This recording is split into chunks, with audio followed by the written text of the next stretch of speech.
Okay, Chair, we are on YouTube. Okay, welcome everybody. It is 7 o'clock exactly. So welcome to the April 4th, 2022 Planning Commission meeting for City of Lafayette. I would like to remind people that tonight, if you'd like to provide a public comment live during tonight's meeting, you could submit it via the Zoom conferencing. So information and links and procedures for doing that are on tonight's agenda on page 1. And then our meeting is also being streamed live on the City of Lafayette's YouTube channel. And that link is also on page 1. And then we are going to be pretty strict on speaking tonight and public comments and sticking to the 3 minutes. I think a lot of people are interested in providing comments. So I just want to be fair to everybody. So we do have the blue sky timer that will be counting down. And when it does hit 0 minutes left, I am going to cut you off, unfortunately. So if you could please be mindful of the time. So with that, we can do a roll call. Commissioner Farsan. Present. Commissioner Heising. Present. Commissioner Maggio. Present. Commissioner Mason. Present. Commissioner Sturm. Present. And Commissioner Sturm, I could tell that you were chiming in and I could tell that you're saying present. So we just cannot hear you though. I know you're working on your connection. So if you can hear us, just know that hopefully your connection will improve shortly. And Vice Chair Lavange is not in attendance tonight. He's excused, and Chair Radnich is present. Can we get a motion to adopt tonight's agenda? So moved. Second. Okay, thank you. A motion by Commissioner Maggio and second by Commissioner Farsan. And now to the point is item 4 on our agenda, public comments. So this is for items not on this agenda tonight or an upcoming agenda. And do we have any public comments? If you would like to make a public comment for items not on the agenda, please use the raise your hand feature at the bottom of your screen. We have one hand raised, and it's David Clark. So I will ask him to join the meeting.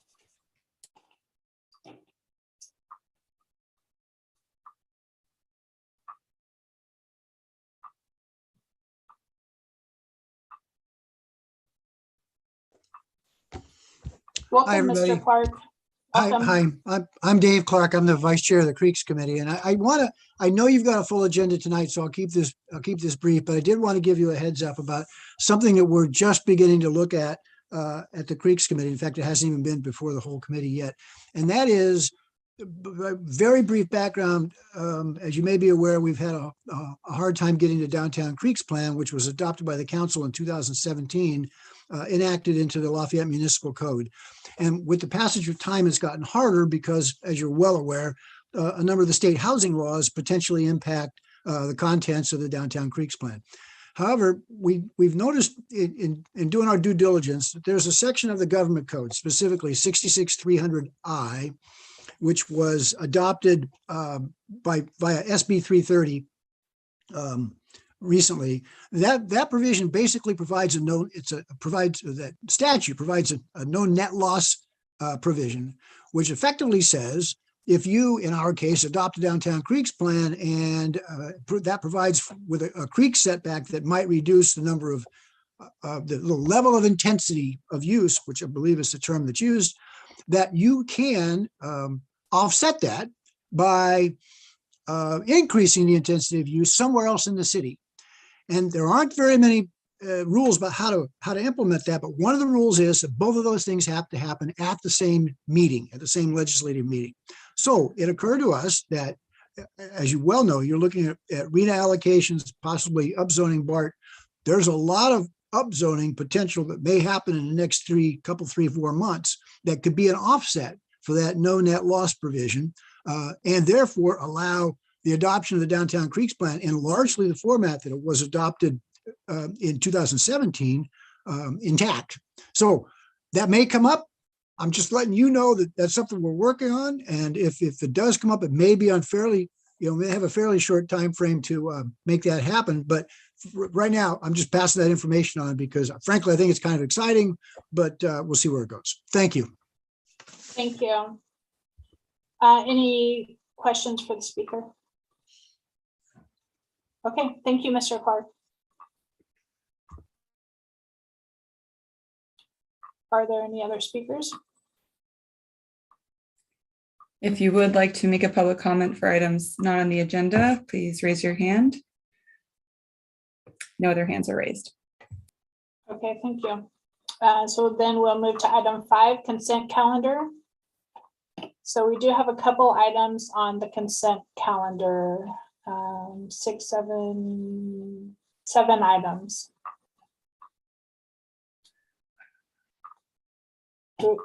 Commissioner Maggio. There's 2 corrections I want to make, one on each set of minutes. Okay, So the first correction is March 7th. It's page 4, line 43, where I said that the county is not pushing to eliminate gas. And I meant the state and county is moving to eliminate natural gas in all new construction. And the second, sorry, are you saying the state and county is pushing is to pushing eliminate? to eliminate natural gas in new construction. The minutes say is not. Got it. Okay, thank you. So take out not. Second set of minutes for 321, page 13, Commissioner Farzan is voting both for and against an item.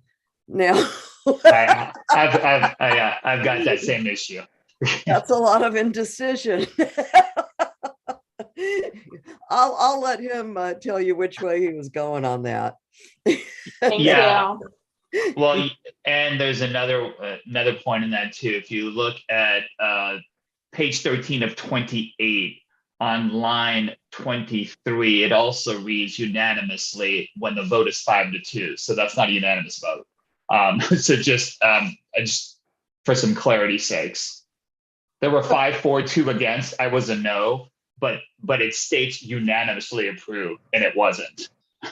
And I was a no vote. Okay, and then for the one in line 21, where you're voting on both sides, what was your vote? That one was the no. I think it was the same The item. same one. It's the Okay. same item. That's what I'm Okay. saying. It Okay, was got a it. no. Yeah, it's a no, and it shouldn't say unanimously in any case. Thank you. Thank you.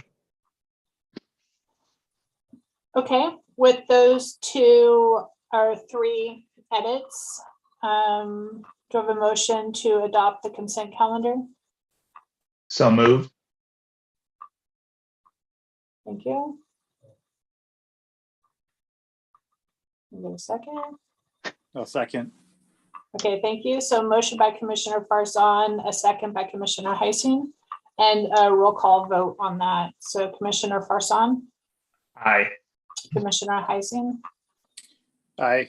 Commissioner Maggio, Aye. Commissioner Mason, Aye. Commissioner Sturm, Aye.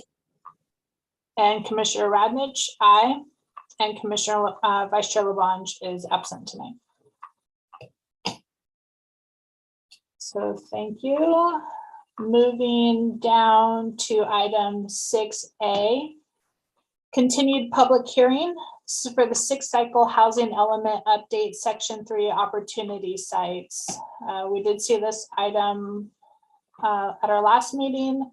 So we're being asked to review the draft opportunity sites inventory, discuss any revisions and on the inventory, and then ideally make a recommendation to staff to bring with the complete review of the housing element with the complete draft of the housing element back on April 18th. So I would, at this point, kind of welcome commissioners' input What I thought would be helpful for tonight is with the goal of walking away. Oh, sorry, Renata, you're raising your hand. Go ahead. We do have a few slides. Please continue. Okay. So my hopes was that at the end of tonight, we would be able to come to a consensus of a recommendation that we would like staff to bring back in the draft housing element in a couple of weeks. If that's absolutely not possible, then we can revisit that, but that truly is my intent tonight. And I was thinking, I do think the scenarios that were provided in the staff report, I did find those very helpful.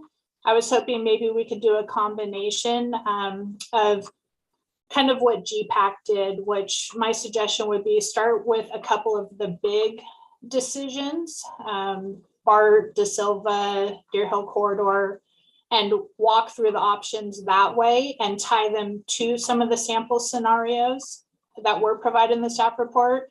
The reason I'm leaning towards that versus just going through scenario A, B, and C is that GPAC didn't set it up that way to present us with, say, 5 different scenarios to look at, but the scenarios are very helpful in informing the way of, hey, if we do this, then it means X, Y, and Z. So I would love input now from the commissioners before staff report. Or do you think that approach works? Kind of focusing on, say, Deer Hill, yes, no, De Silva, yes, no. Commissioner Farsan?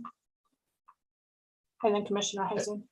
Thank you, Chair. No, I agree with that approach generally. I was just going to say, I don't know if others, but I met with people, so I just wanted to put that on the record before we start that discussion. I was going to go to that next. That was it. Thank you. Yeah. Thank you. Commissioner Heising. Yeah, I was just giving a thumbs up in support of your approach. Okay. Well, if I don't hear anything against that approach, maybe we'll roll with that and see how that works out. And then also, before we get started, I would like to welcome any commissioners. If you did, meet with any staff or any members of the public or anything, I'd love for that to be mentioned now. So Commissioner Farsan and then Commissioner Maggio. Thank you, Chair. So I had 4 separate meetings / calls. So I met with the chair of GPAC, Jim Cervantes, and Vice Chair Matt Pease about an hour-long Zoom. I had about an hour-long call with Christine Rasmussen, who is a member of GPAC, and then I had a hour-long Zoom with Colin Elliott and Guy Atwood. Those would have been my meetings. Thank you. Okay, thank you. Commissioner Maggio, I think I saw your hand up. Yes, a week ago, Monday, I also met with Vice Chair of GPAC, Matt Pease, and we walked through the inventory, the housing inventory in detail. And so that I was very clear on my understanding of why the sites were chosen and why some sites were eliminated. Thank you. Commissioner Heising. I coordinated with Renata to get an exhibit, but had no meetings. Okay, thank you. Any others? Okay, I will disclose that I did have a meeting last week with Chair Cervantes from GPAC. We did not discuss any of the scenarios. We more discussed potential approaches for presenting the information tonight. And I had a similar meeting with staff of potential ways of presenting the info tonight, but no discussion of the actual merits of the options. So with that, Renata, we will turn it over to you for presentation. Thank you. Thank you, Chair.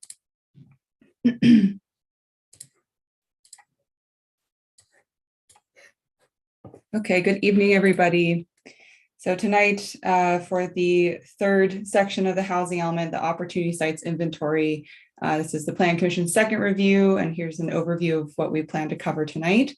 So we'll do a brief synopsis of the objectives and intended outcomes for tonight's meeting. We'll look back and review what was discussed at the March 21st meeting, We'll look forward at the upcoming meetings and deadlines for the housing element. There will be a brief review of best planning practices. So as we're selecting sites and trying to plan for housing, what are the best practices within that? A reminder and refresher about what the parameters are for opportunity sites. We can do a quick run through of those example inventory scenarios. There's a few notes that we'd like to share with you about those. And then kind of lay out that decision tree of how we'll move through this discussion. So tonight we're looking to review that site inventory a second time and go work through some decision points with regards to inventory. So as the chair mentioned, deciding whether or not to include these three major sites, Deer Hill, Bart, and the De Silva property across from Oakwood Athletic Club, and then kind of based on those decisions, look at the whole inventory and adjust as needed. So tonight we're looking to complete review of this inventory to then come back with that inventory as part of a complete draft of the housing element.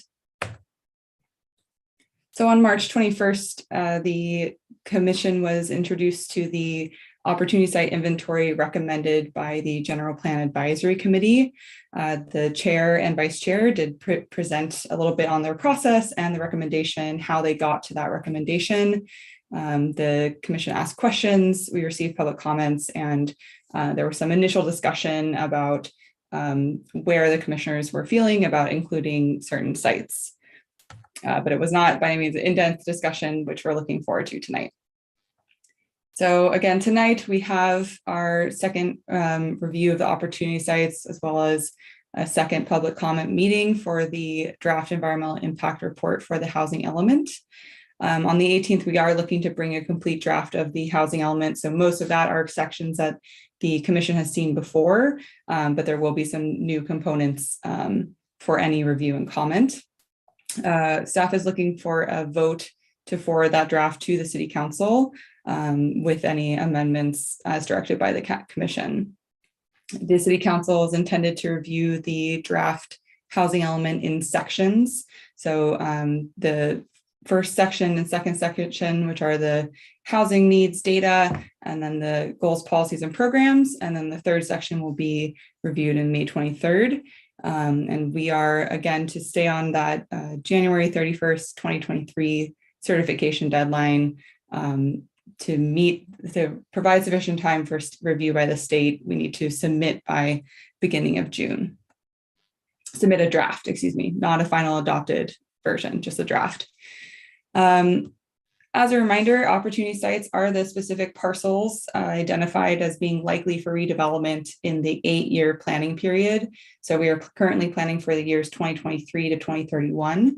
So as we're selecting sites, they are ones that are not going to be far off or are not going to be finished before that 2023 start date. So we need to, it's kind of a little bit of a projection forward of assessing the likelihood and feasibility of redevelopment based on criteria outlined by the state, by feedback from the community, and any indication otherwise of ongoing redevelopment, such as an approval for entitlement of a project. Again, being identified as an opportunity site is not a mandate for a site to be developed for housing.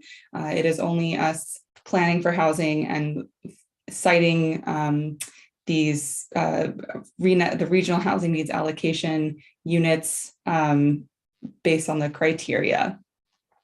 So as a reminder, we don't want to just accommodate only the regional housing needs allocation of 2,114 units.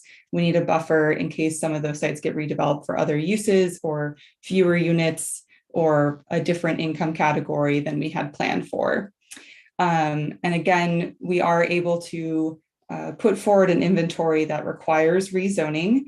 We can't rezone one parcel alone. That is called spot zoning, and it's not allowed. So that's just something to consider, as we don't have to work solely within our existing parameters. And some best planning practices, generally to reduce traffic and vehicle miles traveled and reducing sprawl. We want to ensure that housing is located near to goods, services, and transit. This is particularly important for affordable housing. So the state wants to ensure that that affordable housing residents have access to these goods and services and are not isolated off in another part of town. Further, this kind of clustering of development can help us promote walkable, bikeable downtown, which is one of the priorities identified by the council for this year. We also want to consider the neighborhood context. So we've talked previously about proximity to single family neighborhoods and being kind of sensitive to the proposed density there and that transition between downtown and the neighboring areas. We've also heard throughout this housing element update process the importance of preservation of open space. That was one of the key priorities identified through the mission statement update survey. And so that's an important feature for our community. Also building form and design. So how the building will look is a consideration, and that's informed by the potential anticipated yield, by the density, by the other zoning restrictions that go along with it. And then of course, good site planning. So open space and circulation are a piece of the planning effort. So we don't want to overshoot how much we can yield on a specific site, because we want to consider other aspects beyond just the unit yield. As a reminder, the state does require Lafayette to have a minimum density for any lot to include affordable housing of 30 dwelling units to the acre. Similarly, they require a minimum lot size of a half acre for anything. Watch very closely. I'm only going to just 1 second if you don't see it. For anything including affordable housing.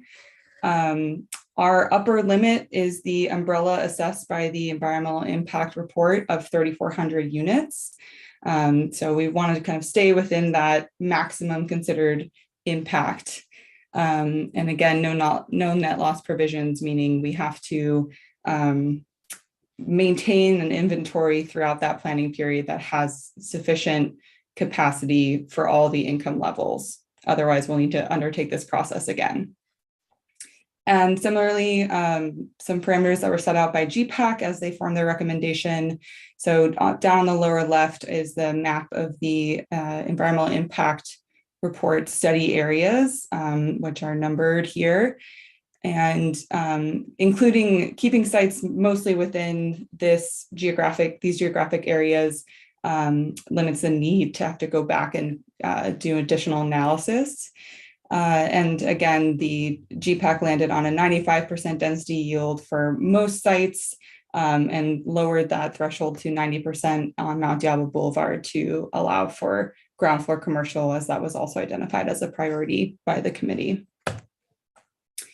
And as a reminder, the General Plan Advisory Committee had over 6 meetings on this topic. They worked really hard in the details, the nitty-gritty of each of these sites and the potential trade-offs to inform their recommendation.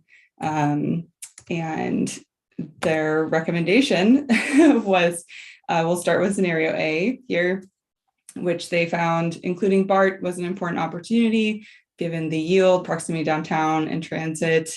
They did look to include De Silva South, and they left out Deer Hill, the Deer Hill corridor, which is planning area 8. They made all of these decisions in order to not change any of the existing zoning in the downtown planning areas. So staff prepared some other alternative scenarios just to illustrate trade-offs. So these are not by any means strict standards that the commission needs to choose between. They're purely illustrative in nature. So one alternative decision might be to include BART, but take out De Silva and Deer Hill, which would require upzoning certain areas of downtown. So in this case, only the planning areas north of Mount Diablo Boulevard were upzoned to 45 dwelling units to the acre, up from the 35, the current maximum allowed zoning of 35 dwelling units to the acre. And all of the other sites, including the Dewing Brook area, De Silva South, all of those were left as is. And you can see we're still meeting that that lower income unit buffer, which is supposed to be around 15 to 30%. And we want to be very mindful of these buffer areas because we have some limitations on the sites that can accommodate those affordable units. So scenario C here is again, including BART and excluding De Silva and Deer Hill, but instead upzoning both the sites north and south of Mount Diablo Boulevard. And you can see we kind of have a similar outcome, but there's a lower density. So this might be another approach to kind of just do a slight upzoning in the downtown and leave out some of those larger sites like De Silva and Deer Hill. And then this is the scenario where none of the large sites are included, and we're kind of going into the downtown all in, and even going into planning area 13, which is the Dewing Avenue, Brook Street, and Rosedale neighborhood. So one of the key things that we want to point out in this scenario is the riskiness of it. If there were a project that were redeveloped on the sites that could have accommodated these lower income units, but doesn't, then we are short on that buffer, and we would need to find additional sites that could potentially accommodate those lower income units. And Diana, please feel free to jump in on this point if you have anything to add. Okay. Go ahead, finish this one, and then I'll share something about that. Okay.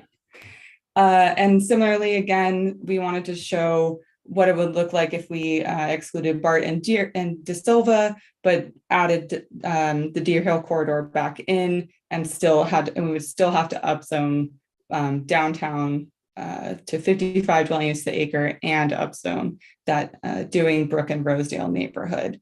So these are just, again, illustrative of what the GPAC had termed the balloon effect. So basically, if you squeeze somewhere, those units have to go somewhere else. And so we have to kind of balance these trade-offs and priorities, and work to find a solution that meets those aims. And Diana, if you want to jump in here before Just we go. hang on here on this slide. So you'll see on the upper right side, number of units, and the summary is 3,197.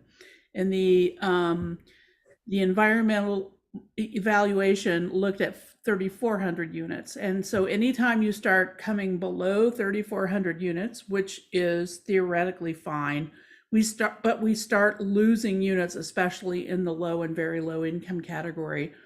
And as Renata mentioned, we have a buffer of 76 units for low and very low. So if there are, let's say, 2 projects that come in that total 76 units that are above moderate income, also known as market rate, you have 2 units, we've completely wiped out the buffer for very low, which means the next above moderate income development will require us to find new sites.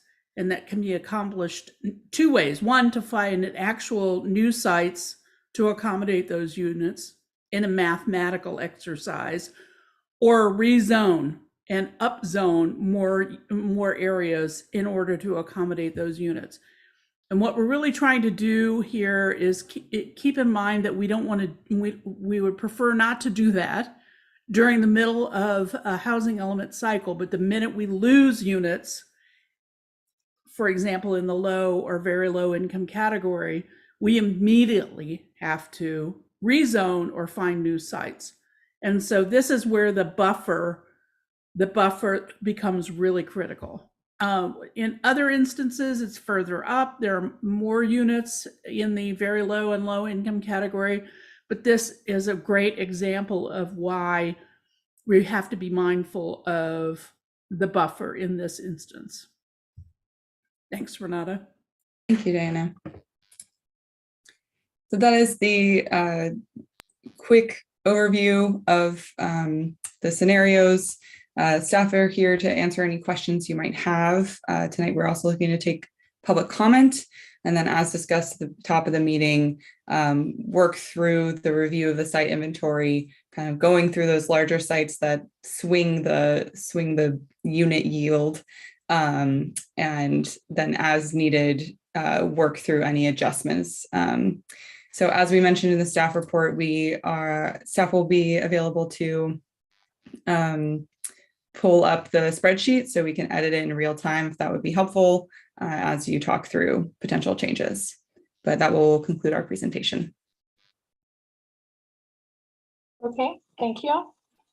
I do have a question follow-up for Diana, but before I ask, do any other commissioners have questions for staff at this point?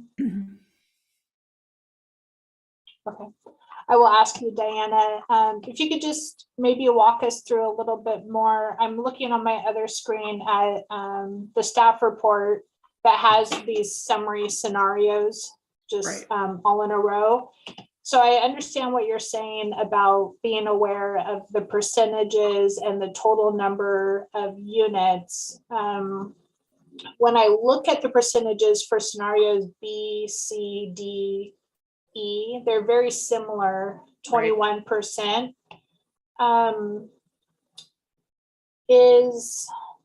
So I guess it's important, or to correct me if I'm wrong, it's important to look at that percentage, but it's also important to look at the total number of units is what you're saying. Yeah. So just because scenario A is at 29% combined for very low income and low income doesn't automatically make it a more ideal scenario. It's something to consider.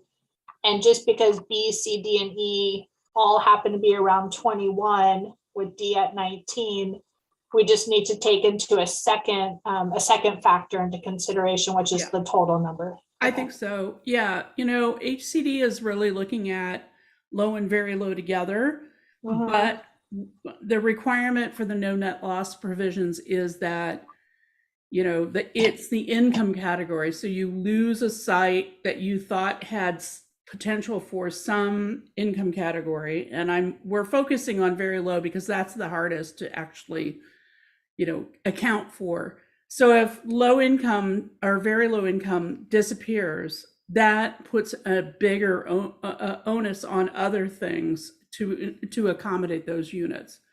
Yes, we can look at things in total, but I think the bellwether is what happens with your very low income units and what you need to do in order to accommodate them going forward. Does that make sense? Oh, yeah. Okay. Thank you. Okay. If there's no other questions for staff, Renata, we can open it up for public comment on this item.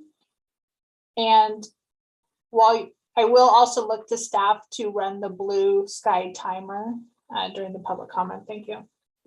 Yes, let me just test that real quick.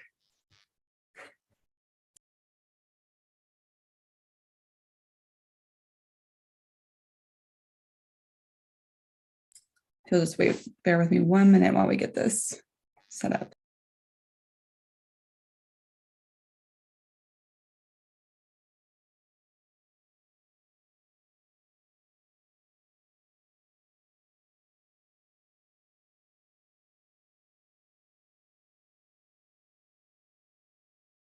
Okay, seems like we have it working.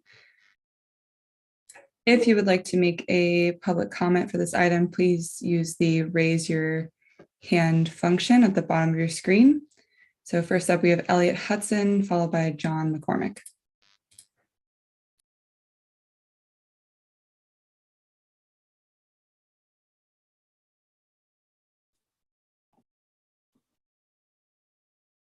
Mr. Hudson, can you hear us? Yes. Okay, welcome. Good evening, Chair Radnich and members of the commission. I'm going to leave most of the discussion of specific opportunity sites to Rob Lavoie and Colin Elliott, who have done truly outstanding and thoughtful work. There's several things that I would like to address. First, I have to express some extreme frustration with staff in outlining the planning objectives for this exercise. no matter how many times they have been reminded in prior meetings here and in the GPAC, staff has refused to include one of the primary planning objectives of Lafayette. The City Council adopted a new vision and mission statement that called for maintaining a small town ambiance in this town, and staff consistently leaves that out of their planning considerations. Do not urbanize Lafayette. Lafayette residents spoke loudly when they rejected that. What that does mean is you should not broadly upzone the downtown along Mount Diablo Boulevard, which does nothing but urbanize. There's nothing semi-rural ambiance about doing so. That goes directly against the vision and mission statement priorities directed by the City Council. Second, BART is horrible. Go stand on Deer Hill Road and picture 5 stories along the length of that property. It is enough to make you vomit. It towers over Highway 24 as a scenic highway. It would ruin this town in a stroke, as well as the scenic beauty of this valley. So we may be stuck with it, but be determined that if BART must be included, that it is done on a provisional or conditional basis, perhaps an overlay, so that it is effective only when, if, for so long as it is required both by law and by BART, and it is a self-executing return to the current zoning as soon as it is no longer required. Do not remove the current zoning, even if you have to accommodate the potential for development. Third, there is no excuse for using a yield below the maximum that you can justify. Since 2018, except for the COVID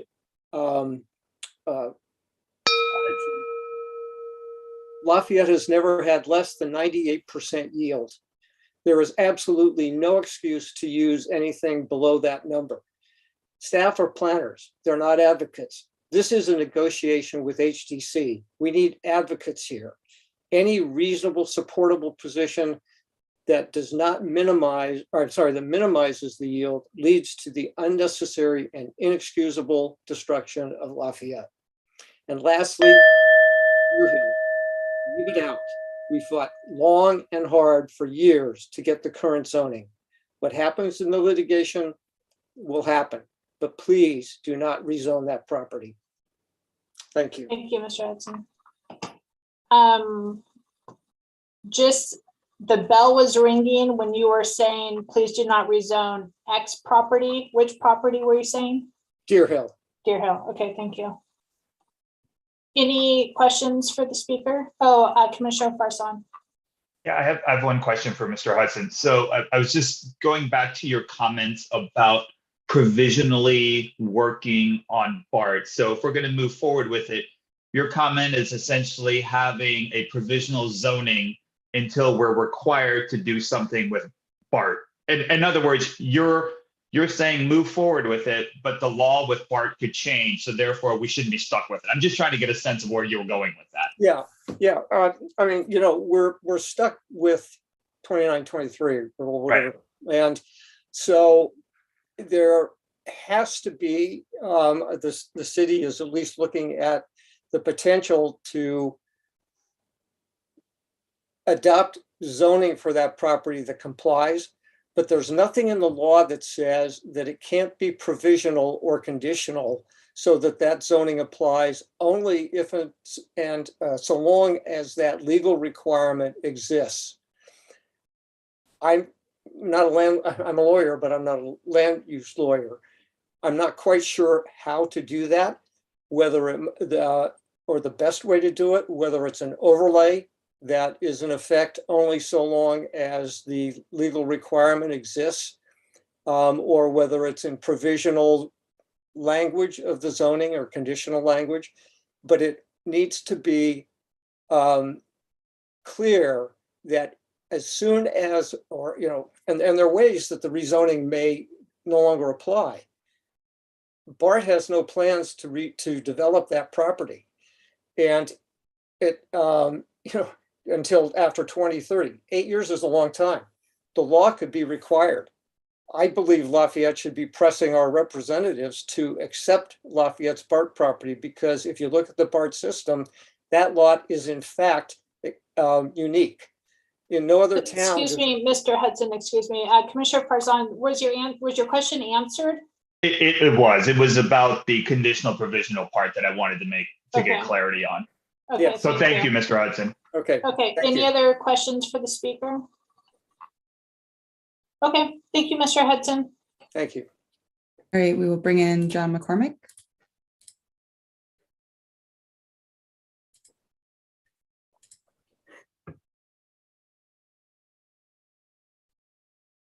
Hi, John, you're in the meeting. If you'd please unmute. Thank you.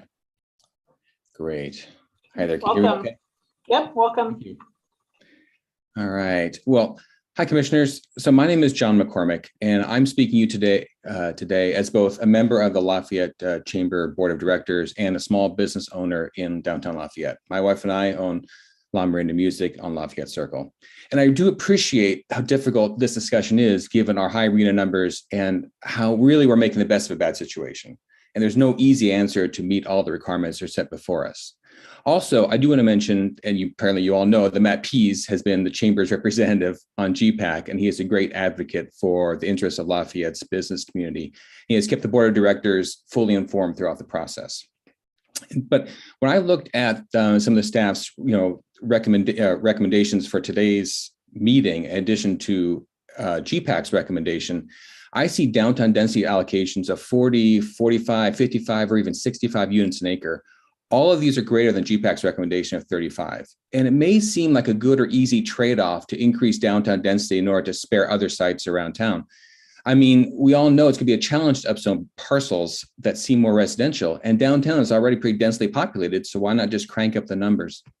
And there are many concerns that the Chamber and I both have with higher density downtown, but I want to focus on two in particular.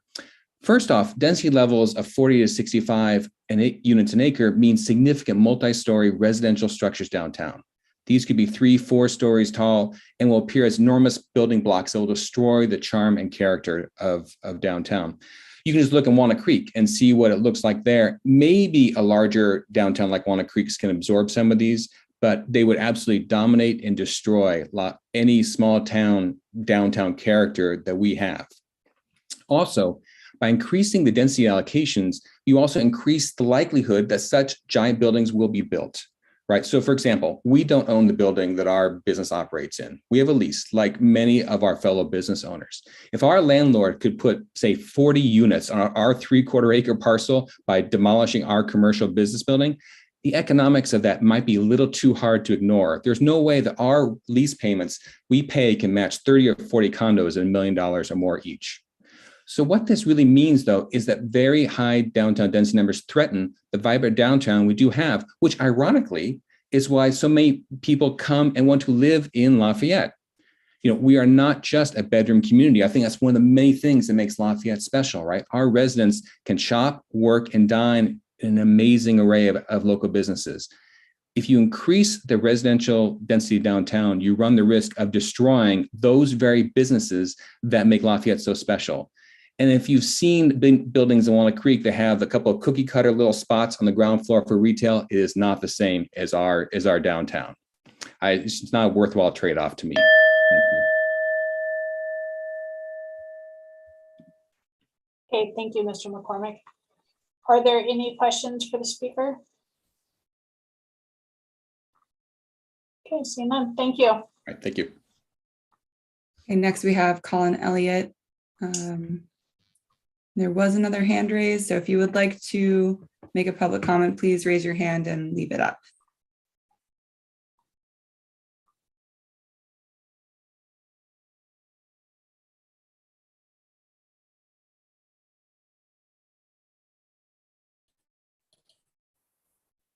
There we go. Good evening, everybody.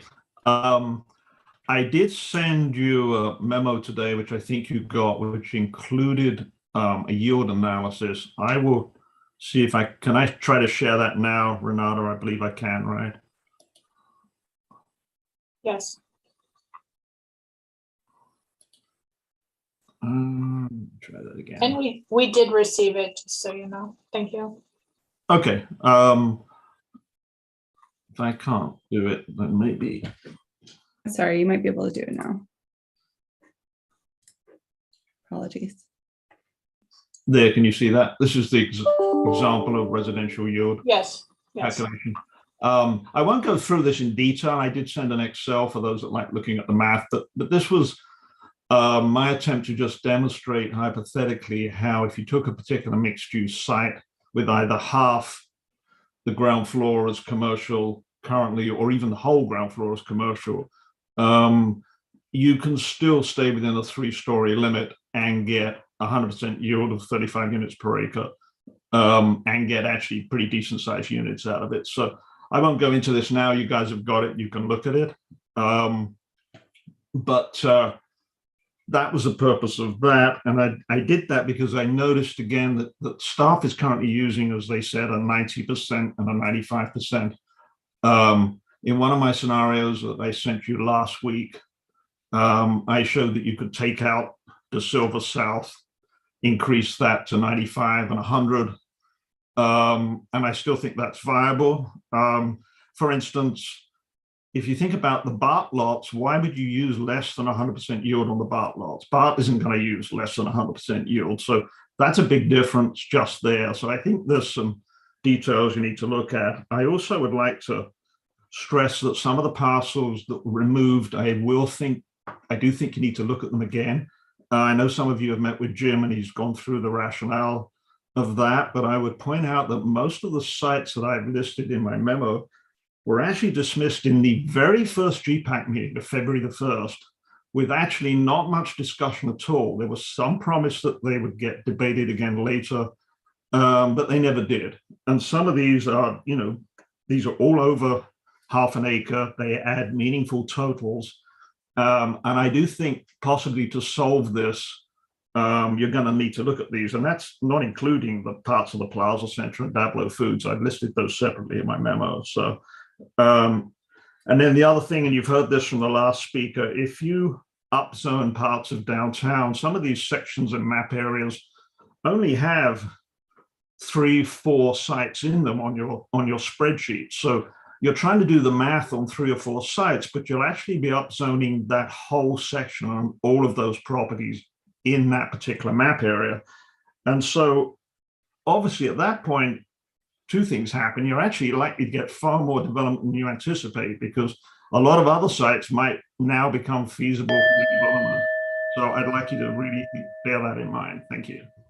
Thank you, Mr. Elliott. Any questions from members of the commission for the speaker? Commissioner Parson? Thank you, Chair. And sorry, I'm asking all the questions today. I apologize for taking up the time. So, Mr. Elliott, I just want to get, I looked at your memo, and again, I said at the beginning, we met last week for about an hour. So I just want to make sure that I have an understanding, looking at the memo that you sent today and our meeting last week. So you believe, and I've looked at your spreadsheet separately, you think if we increase the yields to 95% on Mount Diablo and 100% elsewhere, we will get the yields. We can do that, exclude the De Silva, exclude Deer Hill, and keep the densities the same as the downtown. It's just in a very big picture way. You believe that can be done as long as we increase the yields and nothing else needs to happen. Right. And you could even go to just 95% everywhere. You only get like a 16% combined buffer, which would give Diana a heart attack, but you're at least within the 15 to 30 range. And that's without re-entering or reinserting some of the properties that were taken out of the analysis. Correct. Okay. Thank you. I just wanted to make sure I got the memo and our discussion from last week clear, and so everybody else kind of can hear it at the same time. Thank you, Mr. Elliott. Okay, you're welcome. Okay, thank you. Any other questions for the speaker? Okay, seeing none. Thank you, Mr. Elliott. So next we have Patty Battersby, followed by Rob Lavoie, and then Cheryl M.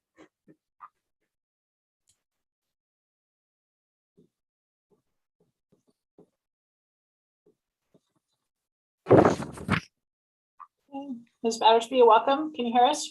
Thank you, commissioners, and I appreciate all the work that you're doing. My biggest concern is maintaining the semi-residential rural character of our community. I've written many letters, and I just also want to say that I really support the efforts that Mr. Lavoie, Mr. Hudson, and Mr. Elliott have done, and I hope that you will really pay attention to some of the things that they're suggesting, such as increasing the yield. To me, it just makes no sense when we've had a track record of over 100% to do something at 85%. I live in the Happy Valley Glen area. As you probably already know, we're in a very well-established neighborhood in a very high fire severity zone. And I just want to make sure that Deer Hill, that whole corridor is not included in the sites. We have one way out on a narrow road with ditches, and it's a terrible, terrible concern, particularly with the drought conditions that we have. We're doing all we can in our neighborhood to be fire wise, but it's a real big concern. I think the other thing that I'm concerned about is the undercounting of ADUs. I went through and I looked at all the permits carefully. I looked, I opened each one, looked at every APN number, and I think that we have to look at the fact that there's been a lot of shortages, there's been a lot of supply delays, and that we have to be able to make a case on the permits that were permitted, that were approved, not necessarily, sorry, I can't talk, necessarily finalized in this kind of a current state that we are in. It's just things are taking longer to be built, and I don't think we should be dinged for that. The other thing I'm concerned about is BART. El Cerrito BART has just approved 900 units by a developer, and I have a terrible concern the same thing's going to happen to Lafayette. It's just too easy to do, and to put 5-story buildings and to lose the beautiful corridor that we have, I think it's going to be a disaster. And I think that in terms of maintaining the residential character, in terms of looking at our infrastructure, our evacuation challenges, I'm really concerned about that. I wish that there would be some way that we could mitigate, do part of it and maybe part of DeSilva, but I have a big concern about that. And I know that there's a very small majority who support multifamily housing in our single family neighborhoods, but I really think you need to listen to the residents. We have made it loud and clear that we really want to maintain the character of our neighborhood. And the other thing is, I know that they're time on the EIR, but I really think to put the area north of Happy Valley Road and Happy Valley Glen is just a terrible mistake to go into a very high established neighborhood. That needs to be deleted. Thank you. Thank you, Ms. Battersby. Any questions for the speaker? Commissioner Sturm? I just wanted to ask staff and I guess possibly you to clarify on some of the issues that have been brought up now a few times by the speakers. Do you want to wait till the end of public comment to do that? Yeah. Okay. Yeah, let's wait. So any questions specifically from Ms. Battersby on her comments? Okay, thank you. Yeah. All right, next is Rob Lavoie and then Cheryl M. And if you would like to make a public comment, please click the raise your hand feature and leave that up. And we will bring you in when it's your turn to speak. Rob, you're in the meeting if you'd like to unmute and turn on your video. Welcome. Hello, everyone. Thank you for allowing me to speak. I definitely agree with the gentleman that spoke about the businesses and the impact on that. I would like to just add a few comments. I sent in a detailed email earlier with some alternatives. And I'd support the provisional zoning for the BART, especially because I think it's a bad thing for the town. But I also think that because we got this extra 444 units I calculated, or 700 units with the buffer. Based on the fact that we have a BART station, I think that was what our units compared to Moraga's adjusted for the population. I think we need to use the BART units in our proposal, at least on the first round. I think we have the history and the math, looking at Collins models and the history of development to use a higher yield. So I continue to argue for 100%. If you want to go with 95% on the Mount Diablo corridor, I would just say keep it downtown and not extend it out to De Silva North, which is away from town and very unlikely to be mixed use. So there's no reason to use a lower yield on that one.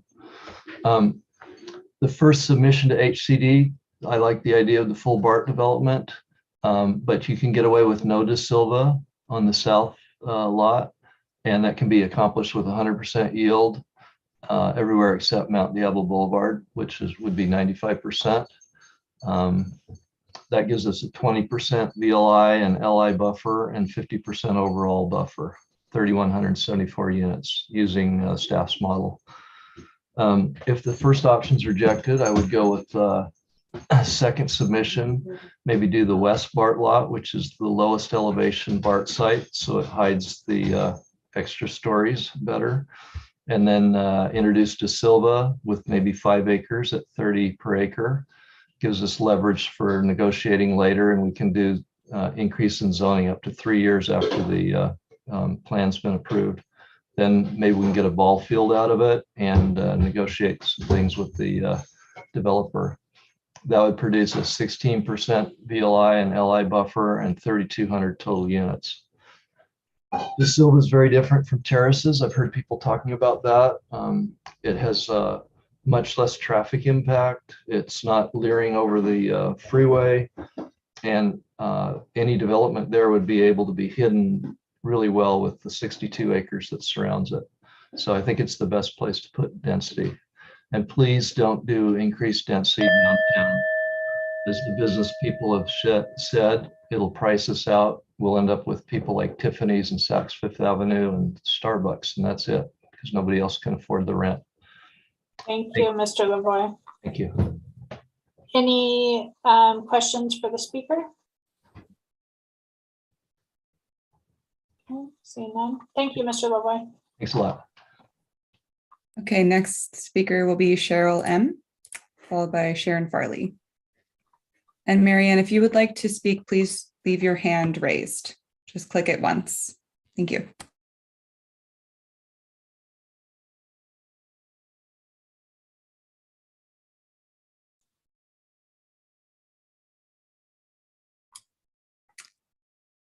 Cheryl, you will need to accept the invitation to join us. There you go.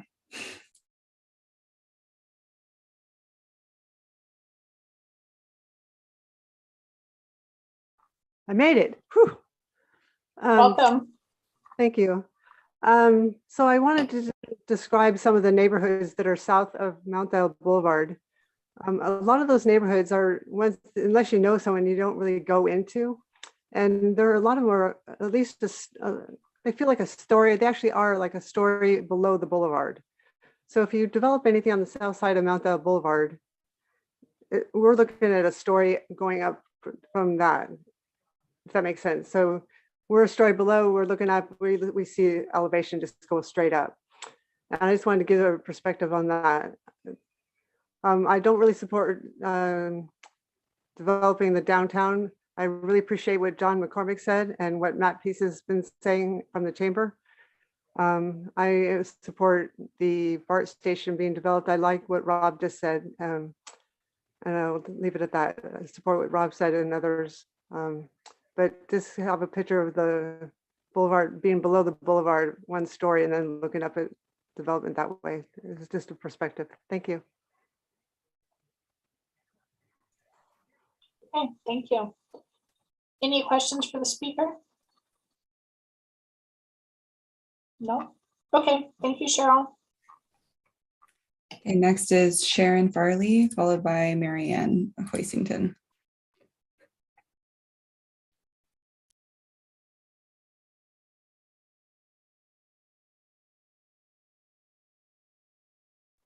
Okay. Good evening. I would like to throw my support behind John McCormick and Colin Elliott, Rob Lavoie. And then as to what Cheryl just said, it's the south end of Mount Diablo Boulevard, excuse me, the east end is kind of a different kind of bird. There's a lot of single family homes here. And I really don't think it can be treated as the downtown, I'm putting quotes around that, corridor. It's very different from what I consider downtown, which is, Safeway, Trader Joe's, Mount Diablo, that area there. Again, I strongly encourage the staff to pay close attention to what Rob Lavoie has said, what Colin Elliott has said, and to please look at their attachments. I can't think of the word, their documents very closely because they make sense. Thank you for all your hard work. Thank you. Does anyone on the commission have a question for the speaker? Okay, so none. Thank you, Ms. Farley. Okay, the next speaker is Marianne Hoisington. And if you would like to make a public comment, please raise your hand.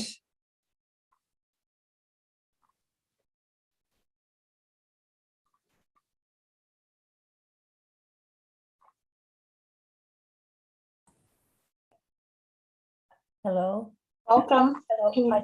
I just want to make two quick comments. I'm a longtime resident of Lafayette, and I want to thank very much Mr. Hudson for his comments. I support what he's saying, and I know that your job is very difficult, but please hang on to as much of Lafayette as we possibly can. And secondly, I'd like to tell Mr. McCormick that I agree with him also, because I've heard many people, not many people, several people say Lafayette is starting to look like West Walnut Creek. And thank you all for all the hard work you do for all of us. Thank you so much. Thank you, Ms. Hoisington. Any questions for the speaker? Okay, thank you.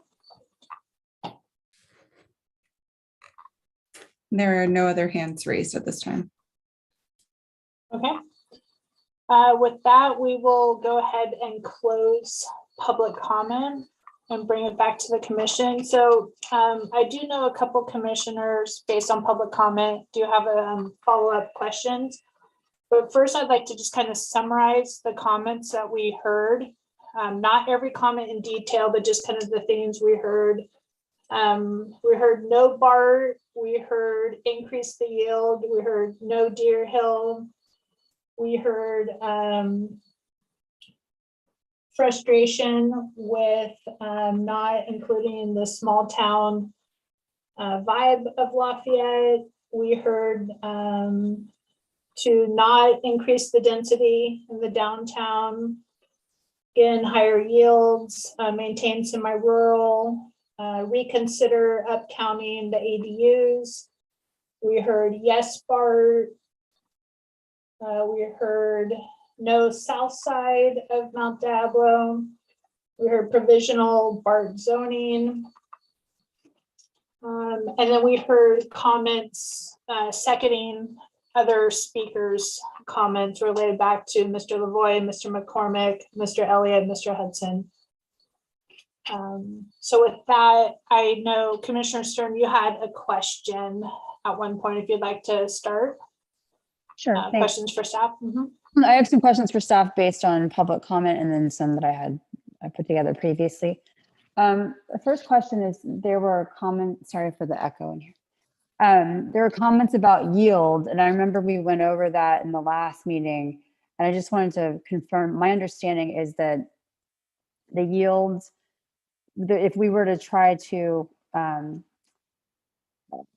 or claim 100% yield, that we would have to justify that with HCD, and that would be difficult to do. And we cannot take into account density bonus projects, which is why our current yield or yield for recent projects has been over 100%. And then lastly, we're being optimistic, and we're also thinking about some initiatives that would help to promote mixed use. And that's what the 90% yield was accommodating. Is that all correct? Yeah, that's correct. We really took a slightly conservative approach in order to make sure that HCD would be happy with what we did.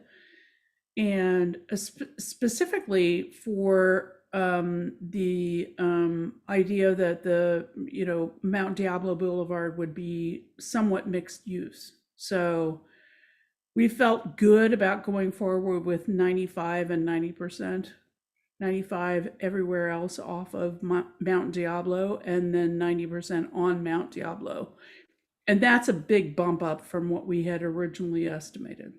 I remember that. And you also said that, so we have the buffer that we're breaking down by affordability levels and the overall buffer. If we, like, just say if we did, if we tried to proceed with 100% yield on sites along Mount Diablo, and then they were developed as mixed use, did that trigger having to submit something back to HCD, even though we had the buffer? Yeah, it would be problematic from the standpoint that we would have, if some site went for, above moderate income, i.e. market rate, it would be more difficult to kind of come up with something that would accommodate those units that we lost. And so that this is a game we're playing in a mathematical way. And this is the way that I felt like, and we felt like collectively, was the best way to do it and not run afoul of state law. And I think you had said you're watching what other jurisdictions are doing. Yeah. And if some jurisdictions already submitted, and so yeah, you're getting a sense of how HCD is judging their proposal. Okay. Yeah. Thank you. And then there was a question about ADUs. I thought I remembered that the current number that we're using, like factoring ADUs into the scattered sites, which is the majority, is based on last year's applications. Well, we upped the amount. The actual permits were only 25. I know there were some people that said it was 45, but it was only 25 last year, and we've upped it to 30 units a year. And it's based on permitted units, not applications. So we feel we can justify a greater increase to 30 units a year. Okay. But we can't, so that is over the, so generally you're not going to want to submit something that's more than the number of permits that you've ever had, even given housing bills that have passed. Because we'll get shot down, yeah, for sure. Yeah. And what about like SB 9 passed relatively recently? Is that something that people are using as justification for including? Not right now, because the state has not come up with any sort of like rationale about how to include them. And so, excuse me, I think that there are some jurisdictions that are saying, oh, we're going to have the same number of units as ADUs, and the state is saying, no, you can't include that right now. Okay. Because they've not come up with a rationale. Okay. Thank you. And then Mr. McCormick expressed concerns about his small scale commercial use being replaced with housing. Right. And I just wanted to confirm that that's an existing risk to sites in that area, because like the Huff project, I think right next door to him, or maybe one lot over, was the same type of commercial space that is now being developed with a density bonus housing project. Mm-hmm. So the current zoning is RB and SRB around Lafayette Circle. I know we're talking about increasing yield, in the right places. Have we looked at, or did staff and GPAC talk about ways to preserve some of the character along Lafayette Circle? We have talked about that, and I think the state wants us to talk about, what happens with, commercial uses that are being replaced by housing. And so we'll have to include an analysis in our ultimate housing element that you'll see in what 2 weeks from today? Yeah. Okay. And I will add that there are already the downtown design guidelines and our objective to design standards that do aim to maintain that character for the downtown areas for new development. So those are already in place and our new projects are reviewed against those. Right, but the problem is that we have no requirement for commercial space on the ground floor, right? So the Huff project doesn't have, it's 100% housing, correct? Yeah. Okay, then my other question was, or I have a few more. So we've been talking about density, but not specifically about massing. And I know we had talked about trying to make 3D models to start to get some understanding of the map, like how these different densities would translate into massing models. And yeah, is that what happened to those models? I want to defer to Greg. Greg, can you share about that? Yes, they are a work in progress with ESA, the firm that's also doing the environmental review. And so we were working very hard to get them done for this evening's meeting. That has not been achieved, but we should have them in place and available for the next meeting. So without having those to look at, I wanted to confirm, like, conceptually sort of what I'm using in my own head. So I saw in the different scenarios put together, like packages put together, there were densities of 35 units per acre, which is our current density, and then bumping certain areas up to 40, certain areas up to 45. I'm just assuming that for the sake of thinking about massing and the height of buildings, that if like our current zoning with 35 units per acre means that we're going to have a 3-story building with an upper story setback, or potentially a 3-story building with no setback with a density bonus waiver, that if we're going to 40, that means maybe a partial additional story, but 45 might mean a complete additional story. Do you think that's a good way to think about it in terms of building height? I think that is absolutely a reasonable way to approach it. There is no direct equation, unfortunately, for density and height or density in square footage or FAR. It really is a function of the design and the size of the units. So I'll just leave that there, but I think that's reasonable, yes. Okay, so I can talk, I've been thinking a lot about the way height and mass will affect the character of downtown. I'll talk more about that when we get to discussion point, but in thinking about that, I was wondering if we do decide that we want to upzone in the downtown, well, the core and the west end and the east end, would it be possible to upzone parcels that abut the Edmund Aqueduct Trail easement and Highway 24, but not parcels that only have a Mount Diablo frontage? And I don't know if that'd be considered spot zoning, but the way I came to that, I don't know if it's not possible to tell me, but the way I came to that question was we have some projects that are of larger scale that are tucked back behind those parcels that have a frontage on Mount Diablo. And to me, along Mount Diablo, if you're driving down Mount Diablo or walking down Mount Diablo, if there's a 3-story building there, it's already blocking your views from in front of that building of the hills. Like, I mean, part of the character of the downtown is the height of the buildings and the design of the buildings, but then also being able to see all those hills to the north. But really, as one-story buildings start to get replaced with larger development, it doesn't really matter if it's 3 stories or 4 stories. They're going to block your view for that portion adjacent to them. But they definitely affect the feel of Mount Diablo. But if it's possible to nestle some larger projects behind without affecting the, the character of Mount Diablo, like right of way, I thought maybe that's a way we could sort of, I don't know what saying for that would be, but split it up, split the difference. So to the question, would it be possible just to upzone the parcels which are, let's say, in the northern half of the blocks between Mount Diablo and the freeway? I think technically, legally, that is feasible.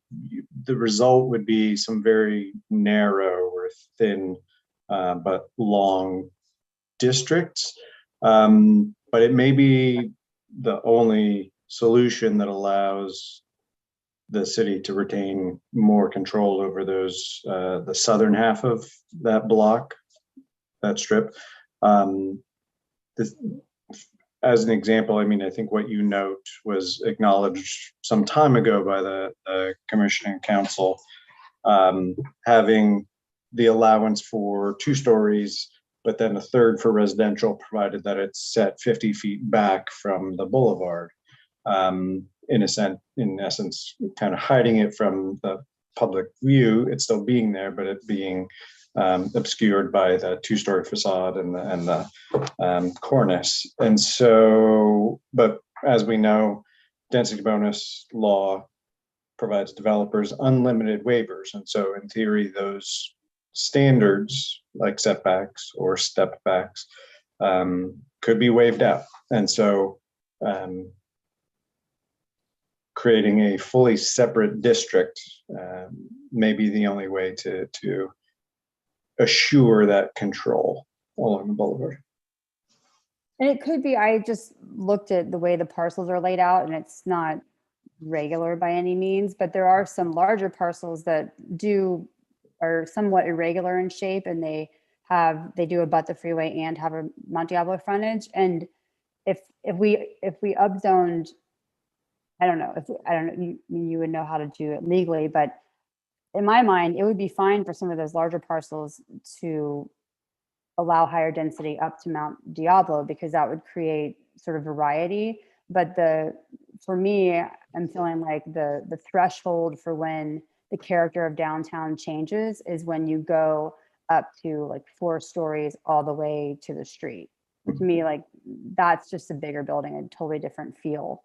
But like the Lafayette Lane project, that's a 4-story building consistently, but it's a larger, I mean, it has its own master plan that and a smaller building in the front. So it still fits with what we want to see. Okay, and then my other question about zoning is, we've been talking about the Deer Hill Road corridor, and I'm wondering, can we split that area up? Like, say we had the North BART parking lots are, zoned at 75 units per acre. Right across the street, there's already single family housing developed, part of neighborhoods. But as you go to the east, it seems like there's more space there and some other uses. And I was wondering if it was possible to sort of look at those areas separately. Absolutely. So the city has broad discretion to draw district boundaries as the city sees fit. And so any area could be subdivided further. And so the long Deer Hill corridor could be split into an east and a west, or it could be truncated one direction or the other. So the one limitation is simply that we can't upzone one property that's not like of size. A 22-acre single parcel, that would be consistent with state law. But a half-acre parcel that alone gets upzoned would be spot zoning.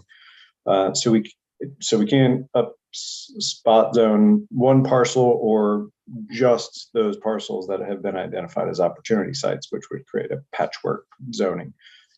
So we do need to upzone areas, but those areas can be defined as we see fit.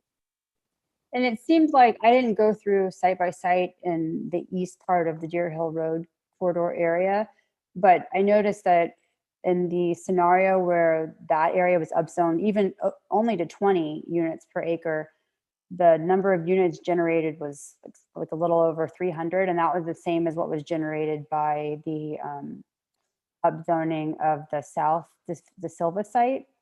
So that led me to believe that the parcels there on the east side of the Deer Hill Road area are large enough to be included for the low, very low affordability range.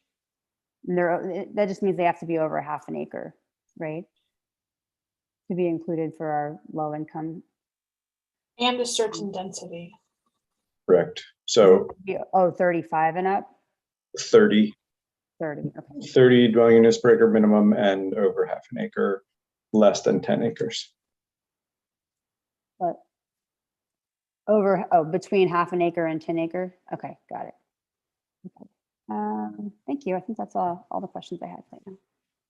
Okay, thank you, Commissioner Sturm. Before I go to Commissioner Mason, staff, I don't know if there's a magical way you can do this while we are on this meeting, but hearing Commissioner Sturm's comments / question regarding maybe upzoning portions of is it area 5 of the East End. Is it possible to look at that calculation behind the scenes while we're talking through some other things so that we can see if that is even a possibility? And same with potentially the eastern portion of Deer Hill corridor. Is that something staff is able to do while we're asking other questions? I know it's a huge ask. And I would have done it, but somehow the links, like the things were broken when I opened the thing. I was trying to do it. So. No harm in asking. And so the ask is to look at area 5, potentially splitting it through the middle, north and south, and what that might do to the yield. Mm-hmm. Not just area, no, I can't find that. Not just area 5, but east and west as well. Oh, sorry. Okay, everything north of Mount Diablo. Mm-hmm. Splitting it north and south. Okay, my bad. And then I guess if we were going to split the Deer Hill Road corridor, I didn't look at that closely enough. Are you looking, that's the question I had. Are you looking east of Elizabeth Street on Deer Hill? Well, no. Well, right now I'm just looking at the map, one of the maps on the opportunity site workbook, and it looks like the zone stops right to the east of Elizabeth. So yeah, I was thinking maybe east of Brown, or Sierra Vista Way. And to be honest, I didn't drive down there again to think of where a dividing line might be. I just it's a relatively new idea for me. Okay, well, I'll look on the map and see if I can firm up my idea. Okay, Commissioner Mason. Thank you. Question for Diana Elrod and Commissioner Farzan. You may wish to weigh in on this also. I want to address there's a lot of speakers spoke about yields. And one of the things I always try and do is when I have a question that's outside my specialty, try and distill it into an analogy which I can wrap my hands around easier. And so I wanted to see if this analogy holds. I I'm a structural engineer by training. I've been involved in several pieces of construction litigation. And one of the first things you do when they all get a dozen attorneys in the room, first thing they do is they size each other up. And my attorney says, okay, well, we're going to end up settling for this much. This person's easy to deal with. This person's going to be trouble. I've worked with this person. And is that basically the analogy of what we are dealing with when we go with the state? Because I know that a whole lot of people are pushing for a higher yield. And I learned a long time ago just to trust my attorney as far as how run the negotiations, how they're going to start, where to make things. And is that essentially what we're talking about right here, Diana? Yeah, kind of. I think that really the yield question is something that we want to, there are many ways in which, we can argue with HCD. And I'm willing to pick certain battles with them. And this is one I feel we shouldn't pick a battle with. To do 100% of zone density, I think, is a battle that we will lose. And I would like to, there are other things in the inventory that I think are better battles to fight. And so for me, when we can say, yeah, we have over 100% of zone density that we've experienced in, say, the last 3 or 4 years, and we're going to be really great. We're going to do 95% or 90%, depending on the situation. I think that's a better thing to allay the state's concerns, because I really don't want them to come at us and pummel us with a well, why didn't you do it this way? How can you, whatever, we really want to avoid the back and forth with HCD as much as we can. That's really where I'm coming from. Thank you very much. Is that it, Commissioner Mason? Okay, great. Thank you. Any other questions for staff? I think we're kind of having this round of questions based off of public comment. Commissioner Maggio? Yes, thank you, Chair.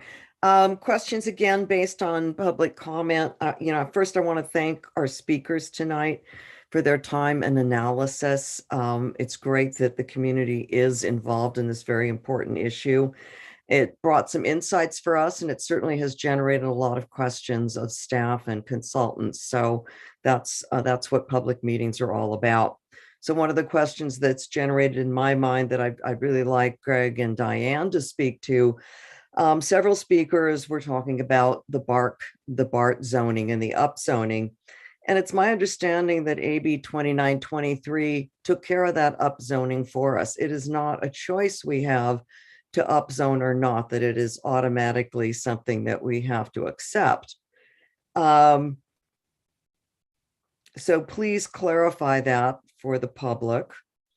And if you could speak to the possibility of provisional zoning and how that might impact the BART lot. So AB 2923 stipulates that the TOD standards that BART developed for internal purposes, in which the legislature, or at least the sponsor, and then the legislature used for 2923, will go into effect as of July 1, 2022, whether the city takes action or not. And so that is asked and answered by the statute.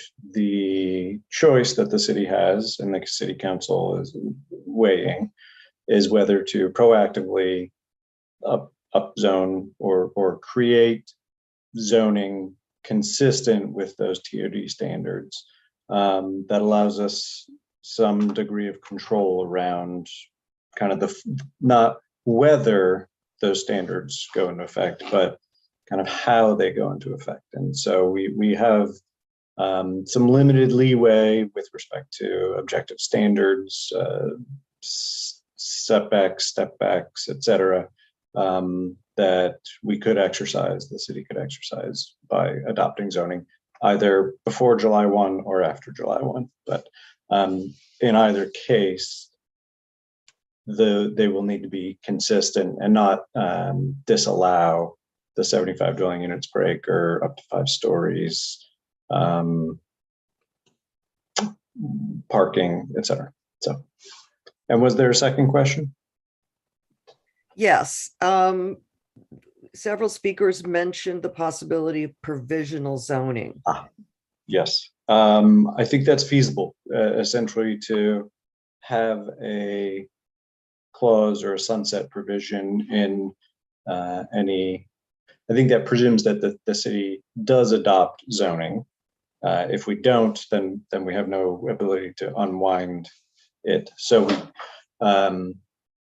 if the council adopts zoning consistent with 2923 and puts in a provision that has that zoning revert back to prior zoning upon 2923 expiring, sunsetting, or being overturned, yeah, then I think that's feasible. Okay, thank you. Commissioner Maggio, did you have any other questions? Okay, thank you.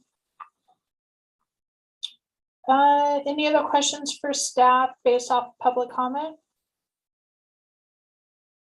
Okay, and head shaking, then I would like to suggest that we kind of take the approach that GPAC took, which is also kind of the approach outlined in the staff report, to kind of focus our conversation moving through some of the big planning areas that will result in large yields of units. So Bart De Silva, okay, the way I'm seeing it is Bart, yes, no, leads to a couple scenarios. De Silva, yes, no, leads to a couple scenarios.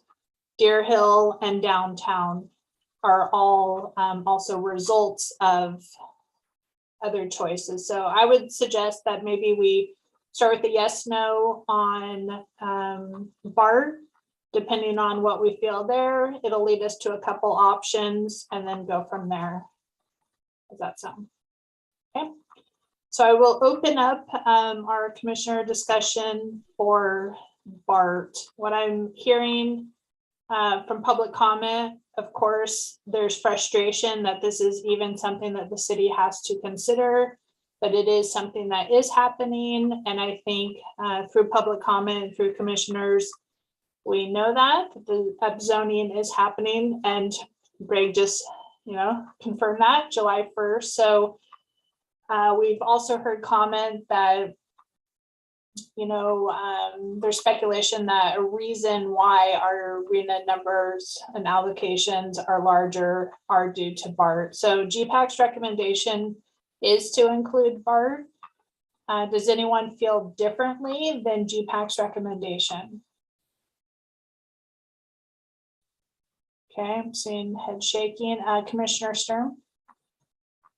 I don't feel differently, but I just wanted to add, in case members of the public that are in attendance didn't know, that staff is working on objective standards for those lots. So there will be some control over future development there. Okay, thank you. Okay, so I'll just pull up on my other screen here.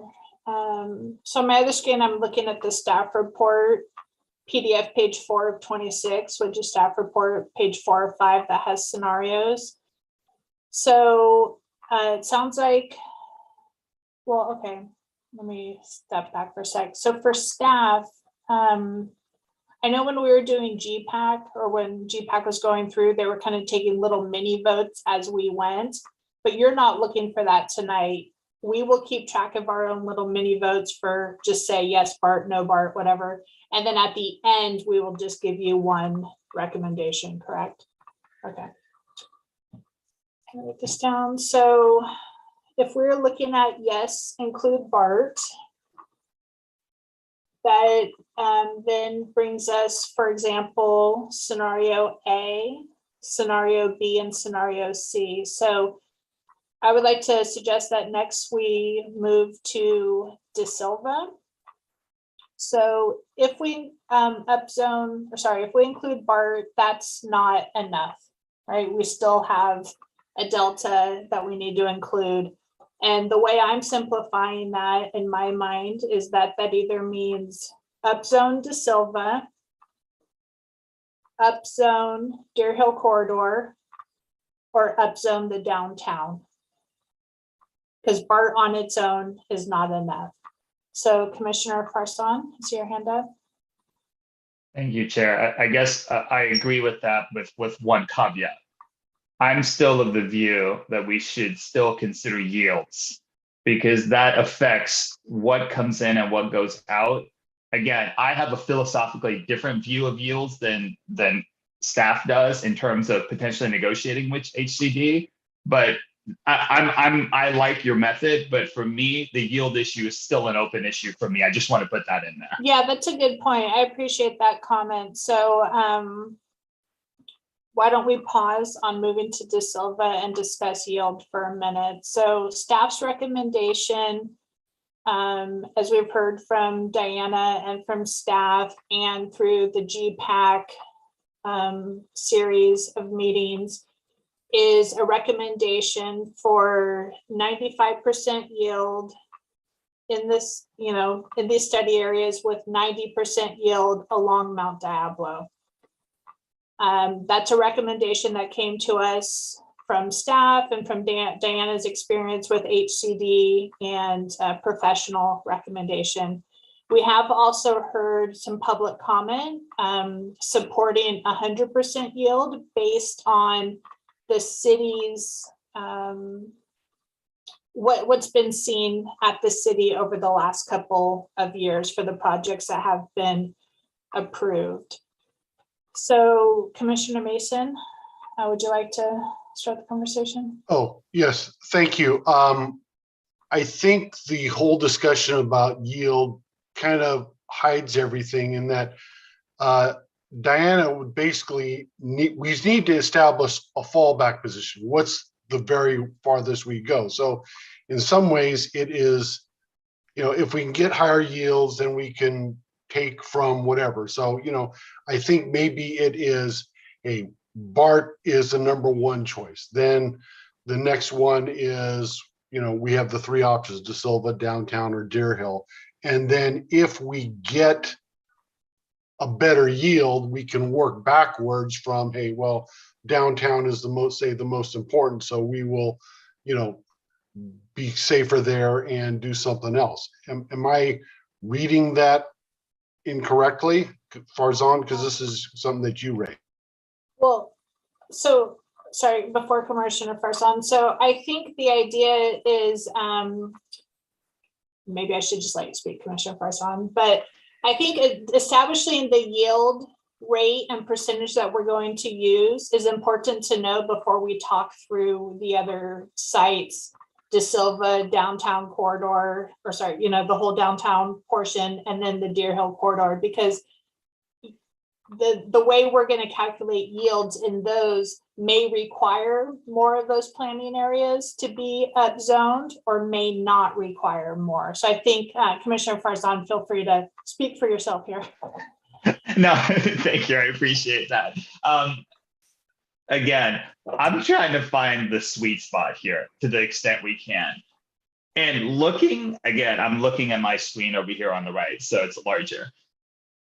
Looking at the spreadsheet that Mr. Elliott sent and his work, and forget about the 100%, take the 100% off the table, but 95%, no De Silva, no Deer Hill, includes BART, 95% gets us the numbers with a 16% buffer for very low and low. That's within the state requirements. 95% isn't 100%. And as we said over and over again, I understand the density bonus can't be taken into account, but I've also heard we need to have a justification for it. If we say 95%, and go in and say, we've done 111%. How is that not a justification for 95%? I'm a little lost. And again, I obviously defer to Diana because she obviously goes head to head with HCD on a regular basis. But to me, I would still rather go in with our proposal and negotiate versus going in and handing it over and saying, here you go, we're out of here. I'm really worried about the buffer for low and very low. I think that if we don't have a sufficient buffer that would accommodate 2 or 3 above moderate income, i.e. market rate developments, we're really going to have a problem in terms of having to either rezone or find new sites in the middle of the cycle. This is the challenge that I really feel is a problem, because I think that because what happens is if you don't have enough sites in the middle of a cycle, you suddenly become non-compliant. You suddenly become at risk of having a judge tell you can't do what you want to do with the development, that all your development has to be approved by a judge and not by the city. The city doesn't have any control. And so I feel like there's a balancing act here in terms of trying to make sure that we have enough buffer that we can get ourselves to the end of the housing element cycle, which is 2031, without having to rezone or find new sites or whatever and become this at the subject of a judge who says you're not in compliance, which will happen. So respectfully, I think you just jumped one step though. We still get an opportunity, and I'll quote you, mathematical exercise or upzone or rezone. So we still get an opportunity to do that. No one goes to the judge when something comes out of the buffer because we have an opportunity to correct that. And that's why I'm lost in this process. Absolutely. Of, yeah. And You're that, right. You're right. I mean, we just jumped to a judge. We're not to a judge yet. You're right. But I also feel like to the extent that we can find a way not to have that happen. Sure. It's better. I'm wholeheartely with you. Anytime you can avoid a judge at any aspect of your life, you should do that. Or a developer wants to come in and put a development in Lafayette that does not comply with anything, and this is a way to try to protect the city's ability to, basically, what's the word I want? It's a way for the city to protect its own control over development. That's the thing that I'm worried about.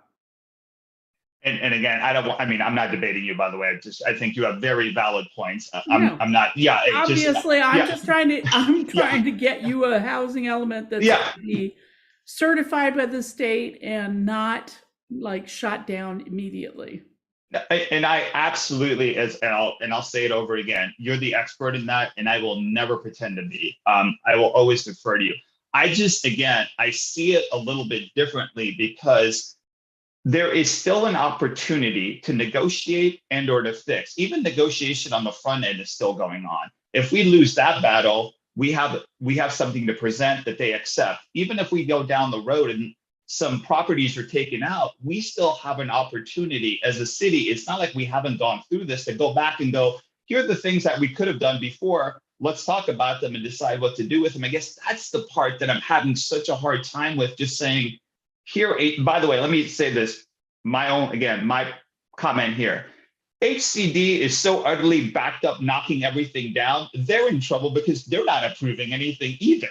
So they're in a procedural mess on their own, trying to catch up with it. But again, I don't want to get into that. That's just my personal view. But I've said what I said about the yields. I'll hand it back over to the chair and thank you. Okay.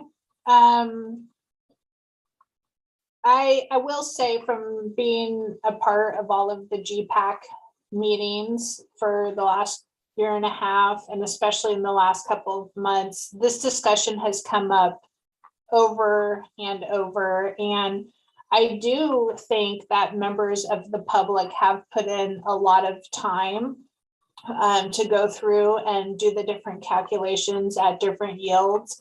And like Commissioner Farzan is saying, I don't think they are wrong by any means, but I do also personally, I respect the amount of time that GPAC did put in, who is a committee that City Council directed to look into and to help identify the opportunity sites and the study areas and come up with, you know, a yield and a scenario to put forward as a recommendation. And so that's what I'm thinking about. I'm definitely appreciate the public comments and the times put in. I also definitely appreciate Diana's experience in her career doing this. And I think like this entire process, it's there's not a crystal clear formula for moving forward. Commissioner Maggio? Yes, thank you, Chair. I just wanted to suggest that maybe as our next discussion piece, we take an easier piece rather than the De Silva property, because we all know that that's very debatable.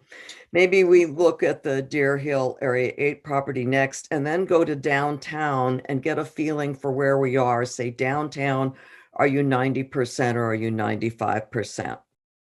Just kind of where we are right now. And then work our way to what I think is the most controversial, which is the De Silva. Yeah, and I appreciate that comment. I think for me, I guess the way I was looking at the yield is that it is going to affect the need for how many other areas, planning areas, potentially get upzoned. So is there, I'm gathering from Commissioner Farzan that ideally you would like to use a higher yield.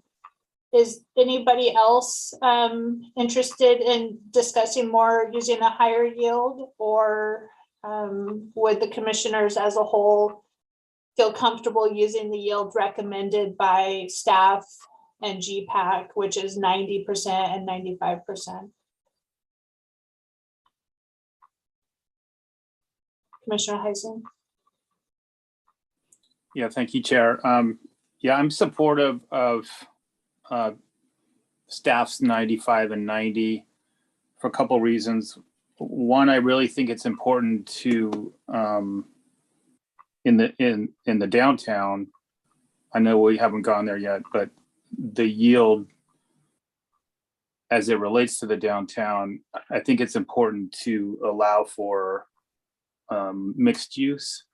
And if that yield will more allow for mixed use in the downtown, that's a big factor for me. Also, in mitigating the risk that Diana's talked about, I would agree about, I think the language choice was in picking battles.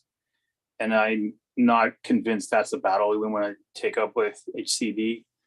So to make a long answer short, yes, I'm in agreement with the 95 and 90. Okay, thank you. I'm also in agreement with the 90 and 95. Commissioner Sturm, Maggio, and Mason, I would love your input so that it can help our conversation move forward. Commissioner Mason and then Maggio. Yes, I'm also in favor of the 95-90 as a general rule. I feel that my role is that I support staff unless I have a really good reason to think otherwise. And I think that they've done their work on this. I think the 95-90 is reasonable. Okay, thank you. And I will just say too, in referring to staff, I'm also personally referring to GPAC as well of the, that they put in. Commissioner Maggio? I'm in agreement with the 90% downtown. I'm just very concerned about preserving small town character to the extent that we can. And it just gives us a little bit more flexibility. This is not a place I want to push the yield. I really want to protect retail and the character that we have now. And I think 95% makes sense for the other areas as well. Okay, thank you. Commissioner Carson?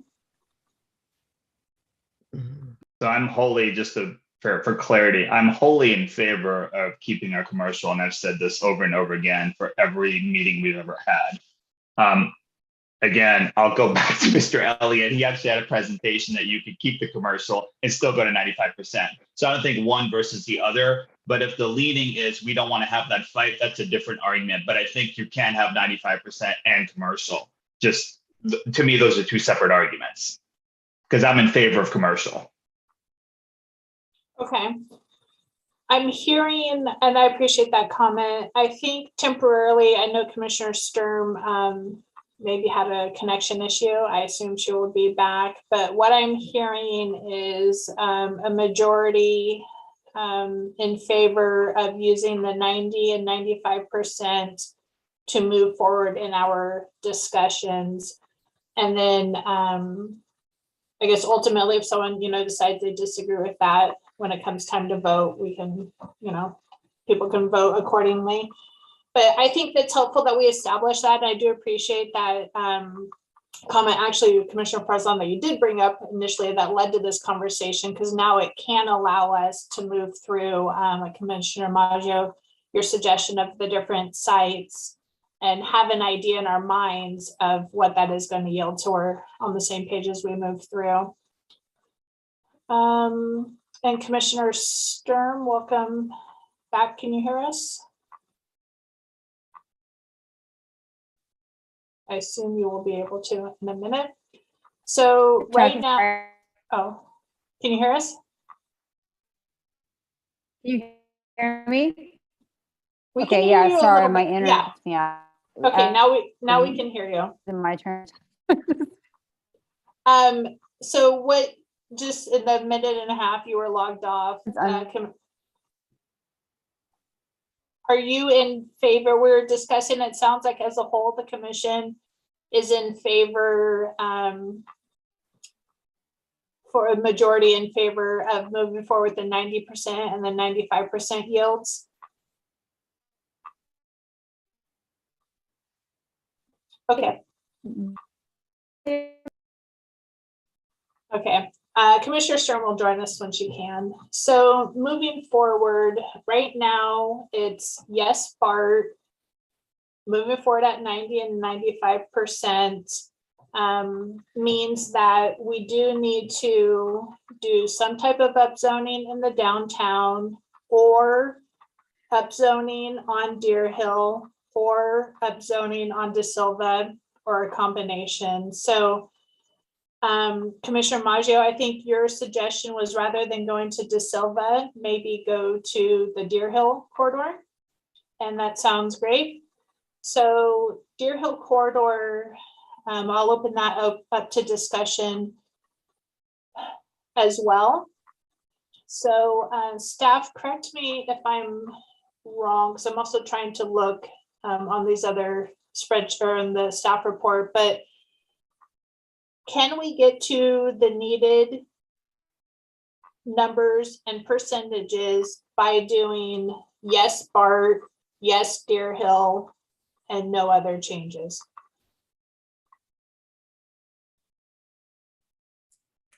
I don't have the spreadsheet, so Renata, it's up to you. We didn't run that specific scenario, but I can pull the spreadsheet up to plug that in just a moment. Okay, thank you. And actually, if it is okay with staff, I know we do typically take a 5-minute break, 2 hours in, which we're coming up on that. So can we take a 5 to 10 minute break, and can we ask 2 scenarios for you guys to work on during the break? So one would be the yes, BART, yes, Deer Hill, and no other changes. Then the other scenario I'd like to ask for is the one that Commissioner Sturm had mentioned, which would be yes, BART, no De Silva, and yes, the northern half of the parcels north of Mount Diablo. So 1, 3, and 5. And would a 10-minute break be better than a 5-minute break for that? Or stick to a 10-minute break? Okay, so maybe if we can just pause here, it's 8:55. We'll come back at 9:05, and then Commissioner Maggio will be able to move through the conversation on Deer Hill. Okay, thank you.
Okay, welcome back.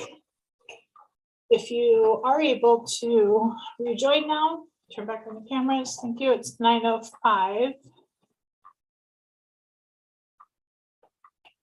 Just give, Commissioner Sturm, are you able to hear us?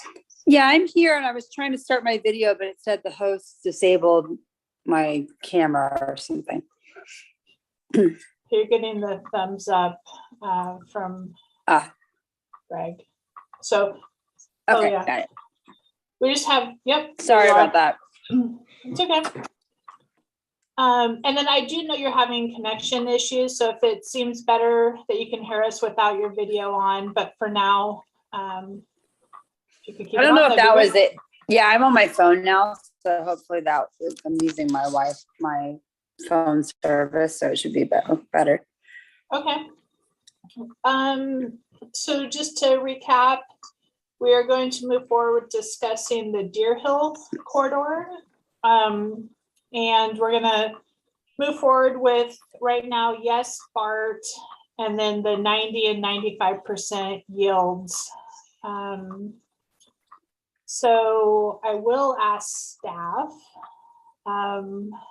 Renata, were you able to go through the spreadsheet and are able to give us an estimate or, you know, a tabulation on yes, Deer Hill or a portion of Deer Hill? Yeah, so the result of including BART and Deer Hill is not sufficient to get to the allocation with an appropriate buffer. I'll share here. So here there's actually no changes to the existing zoning in the downtown. We are including BART at the 75 units required, dwelling units to the acre required under AB 2923. And then with Deer Hill at 20 dwelling units per acre, that does not get us to including those below market rate units as affordable units. And you'll see here, we only have a 38 unit buffer on the very low income and 97 units on the low income. Okay, thank you. So we would either need to still include additional upzoning or not still. We would need to include additional upzoning in other plan areas, even if we include all, and that was all of Deer Hill, not just a portion, correct? That was all of Deer Okay. Hill, yes. Okay, so I find that helpful, thank you. Are there any, I'll just open it to discussion from the commissioners regarding Deer Hill, hearing the information that Renata has shared, the GPAC's recommendation, public comment. Commissioner Heising? Yeah, thank you, Chair. I think in order to help us with the Deer Hill discussion, the answer to Commissioner Sturm's scenario of half of the north half of planning areas 1, 3, and 5 would be helpful, because all of planning areas 1, 3, and 5 is scenario B, which excludes Deer Hill and De Silva. So, I mean, my gut's telling me half of those 1, 3, and 5 zones aren't going to cut it. Is that what Renata, you determined over the break as well? Well, I'll pull up the map. So this is the map of the planning areas shown in, oh goodness, of the planning areas shown in this darker blue, and then in, looks like our city boundary is moving. And then in the light blue are the parcels proposed to be included in the inventory. And so this is area 1, area 3, and area 5. And you can see there's only a handful of sites in each of these core area, in these downtown core areas. So upzoning 1 and 3 effectively does already address the north half of the block, as you can see. And then there's only these few parcels that actually are on that north half of the block in area 5. So effectively, upzoning 1 and 3 for the most part achieves that goal of concentrating it towards the highway. But upzoning 5 would largely affect that Mount Diablo frontage. Thank you. So we would not be able to get to the numbers solely by saying yes to BART, yes to upzoning the northern half of 1, 3, and 5. Correct. And Yeah. now on to Silva. Okay. So then Commissioner Heisian, were you getting that? Like, oh, Yeah. could we do? I was, if that did get us there, then we could exclude Deer Hill and De Silva, but it's not getting us there. So it's pointless to talk about it. Yeah. Okay. I know it's hard to just, after BART, it is hard to just focus on one, only De Silva, only Deer Hill, or only upzoning downtown. The discussion is really intertwined. Can I get initial thoughts on Deer Hill? We have heard that upzoning Deer Hill, all of it or portions of it, will require upzoning in other planning areas as well. So Commissioner Sturm and then Commissioner Farsan. Just, can I say one thing on the north side of Mount Diablo? So with looking at the east end, if there's only a few sites that are up by the freeway, are we not able to rezone those sites? Because that would be like spot zoning. That is my understanding, but I would welcome staff's input. So I think, and Renata, do chime in as well. In areas 1 and 3, the if not all of the sites, the bulk of the sites did occupy the northern half of the planning area. So if we were to split those horizontally, if you will, and split the parcels, zone the parcels. Well, we would still need to do areas. We couldn't just zone individual parcels, or and it's not uncommon. Our code allows foresees and has a provision for when a zoning district boundary crosses a property. So that's not an issue. But if the northern half were 45 and the southern half were 35 dwelling units per acre, it seems like we would retain our numbers in areas 1 and 3. The numbers, the yield would drop in area 5 because most of those sites are in the southern half of the block, but we could zone the northern half. So I will share. We both attempted this. Are you seeing the spreadsheet? Yes. The workbook. Okay. So for I'll scroll up. So area 1, I'm putting at 45 dwelling units per acre just for test purposes. Area 3 at 45 dwelling units per acre. And as we noted, most of those parcels are in the north. And then for area 5, basically all keeping them at 35 dwelling units per acre, with the exception of the Blackwood Lane, which goes all the way up to Highway 24, and Site 512, which is Aileen Street, which I think is also to the north. And so with those changes, the summary gets us to 18% overall yield, 10 very low and 32 high. So it's a little low. 18%, I can't see. 18% overall. Oh, I see. Okay. Yep. But if I would imagine that if that bumped to 50 dwelling units per acre for the northern half, we would get there, and I'm happy to do that. Okay. And we're looking for that number to be, but the 18% number to be between, was it 15 and 30 or something? What was the, oh, here, Ideally between 20 and 30. 20. Got it. But statutorily, yes, between 15. But the statute says you should have a buffer between 15 and a minimum buffer between 15 and 30. However, there's a no net loss provision which we're trying to address and not run afoul of, and so thus, staff I think is comfortable with anything 20 or above. Diana, if you have a different thought, please.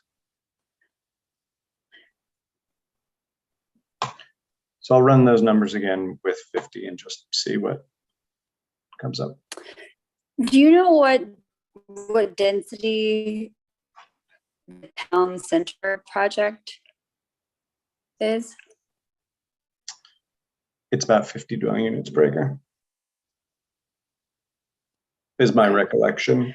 Okay. Okay, thank you. So I like the, just, go ahead. Go ahead. I was just gonna, did you want to talk about Deer Hill? So just to close this issue for right now, I like this concept. So I'm supportive of like playing around with it if others are also interested in this concept and it seems like it's getting us somewhere. And then in terms of Deer Hill Road corridor, looking at that in more detail, like I was looking at the satellite map, I'm not sure about the west side has, established neighborhoods all the way up to Deer Hill Road, and just thinking about multi-family, and I couldn't tell where the outline, like how much of those were captured, but thinking about larger projects along Deer Hill Road that back right up to residential project, single family residences. There's a lot, light and sound and privacy issues would be things that would potentially come up. But I don't know if we can think of, if that seems workable. Obviously, it's been on the table, but I was looking at maybe east of Sierra. I forgot the name of the street. East of Sierra Vista. And I was wondering if we looked at the section east of Sierra Vista and looked at zoning it like 35 dwelling units per acre, so that it factors into our affordable unit calculations.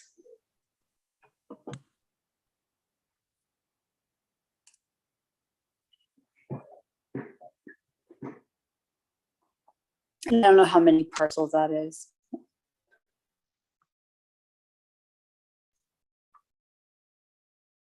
So, are you asking staff to, if they can run the calculations?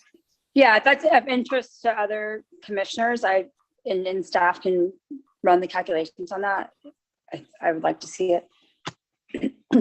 Yeah, so I will take Commissioner Farzan your comment, and then we can circle back, because I guess what I'm struggling with is Deer Hill, all of Deer Hill cannot get us to where we need to be with BART, right? We still need upzoning in other places. And so cutting Deer Hill, just say in half, just say roughly, to focus on the east side, still requires the need to upzone in other places. So I do think it's an interesting idea to consider. And I do, someone put it to me, and I thought this was a great way of thinking about it. It's either, when it's really boiled down, it's, infilling our existing downtown or expanding our downtown, right? Expanding the downtown would mean development along Deer Hill corridor.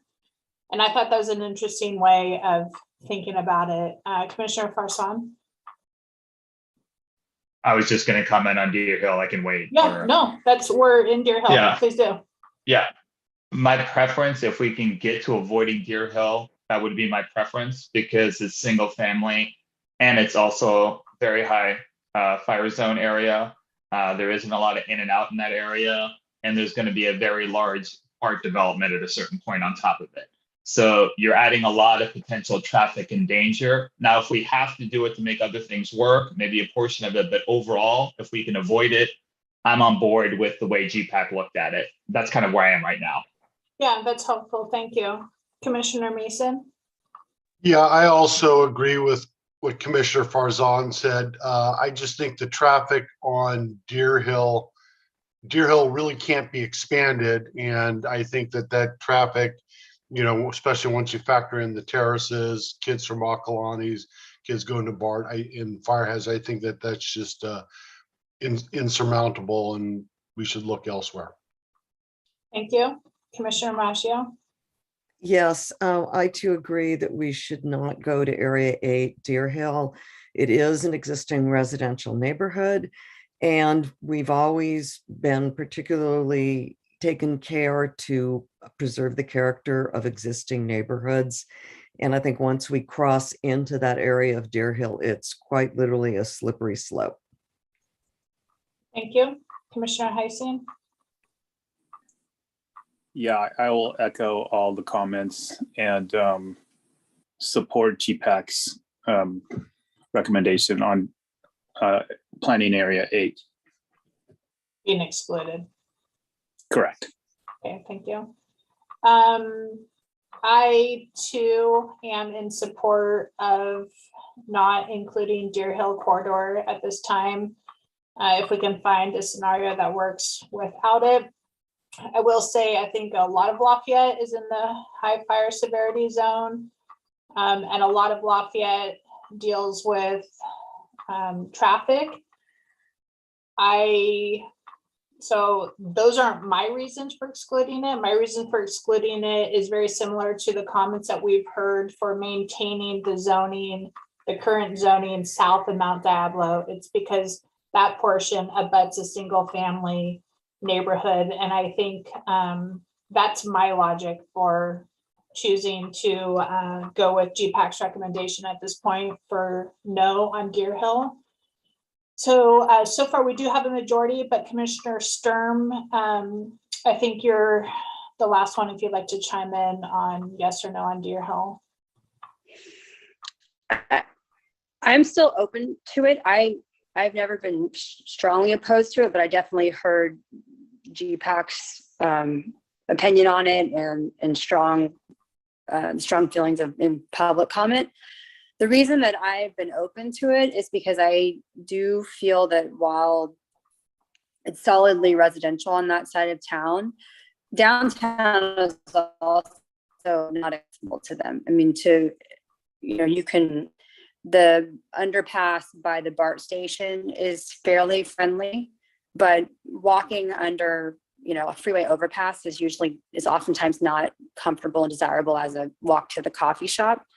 And what I was getting at with my questions earlier about density and massing and building height is if we have to look at downtown, and I think there's going to be this tipping point where a certain level of density downtown is going to change the character of downtown. And I was thinking, well, maybe the counter choice to that is that because the BART parking lots are already likely going to be developed in the near future, we just expand on that and we bring downtown across the freeway a little bit and make that connection. But that said, I do think that there's challenges to be had, and maybe addressing those challenges, we model after how it's been done on the south side.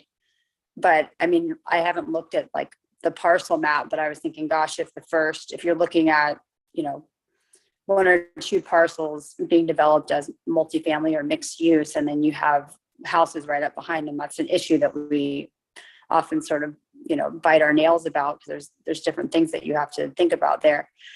But anyway, so that's why I was thinking, well, maybe that's too not progressive is the right word, but that's too much for us to say yes to right now. But maybe people in the community might be more, sorry, maybe fellow commissioners and the community might be more open to, like, if it actually does something for our calculations and maybe saves us from, like, say if the majority of us feel really uncomfortable with the Silva sites, that's where I was personally wanting to avoid upzoning that. And so that's why I was thinking, well, is there a way to carefully look at the Deer Hill Road corridor and carefully look at the downtown to get to the numbers that we need?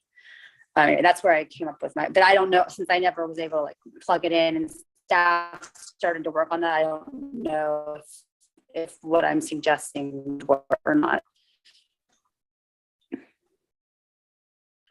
So, oh, and wait, last, so can I just say one more thing? People keep talking about the fire concerns and I know it's come up through public and it's definitely a serious issue. I just want to say that my personal feeling about that is that the fire concerns are answered by the building code and the fire code and the city evacuation plans and whether properties can be insured. So, I mean, much of California is in very, very high fire hazard severity zones. So I think it's something to be considered, but I also think that we have all of these tools to deal with that issue. Thank you. Craig Wolf.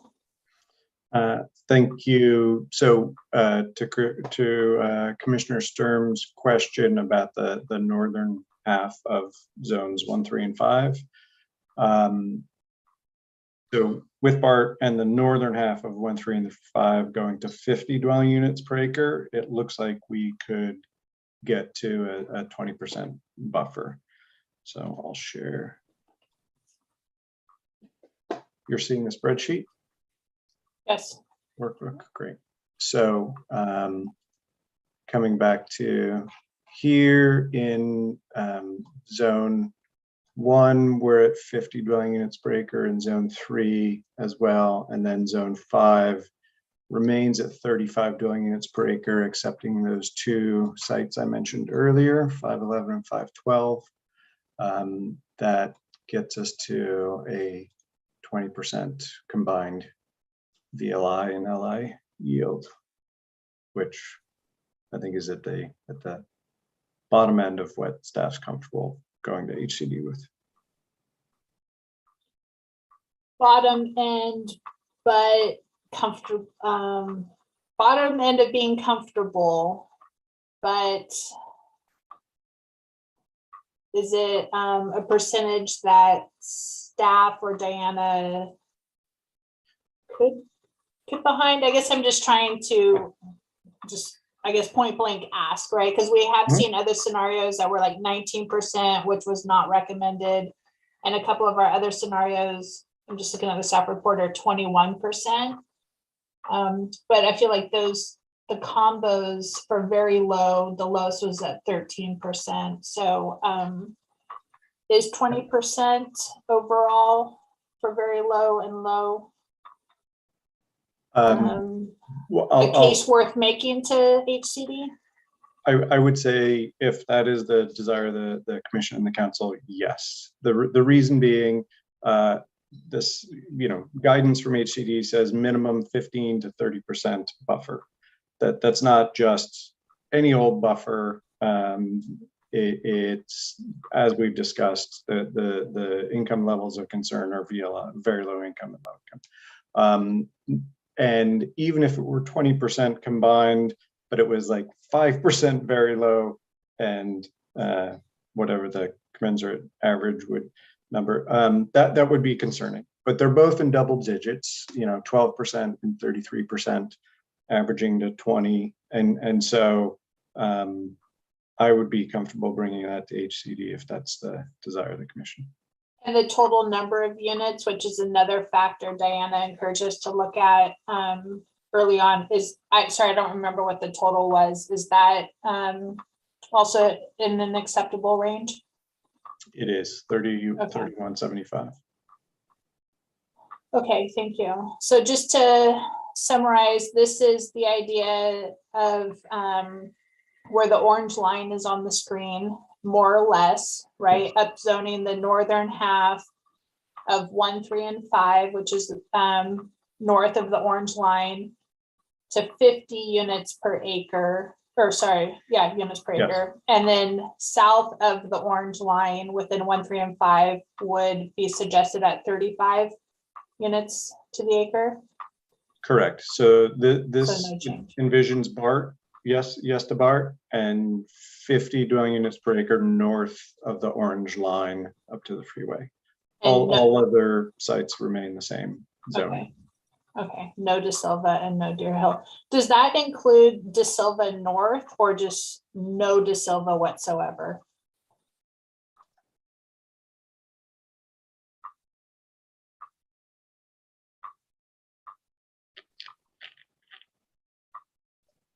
It does include De Silva North. Okay. Just writing some stuff down. Okay, thank you. Commissioner Farsan, you've had your hand up for a while.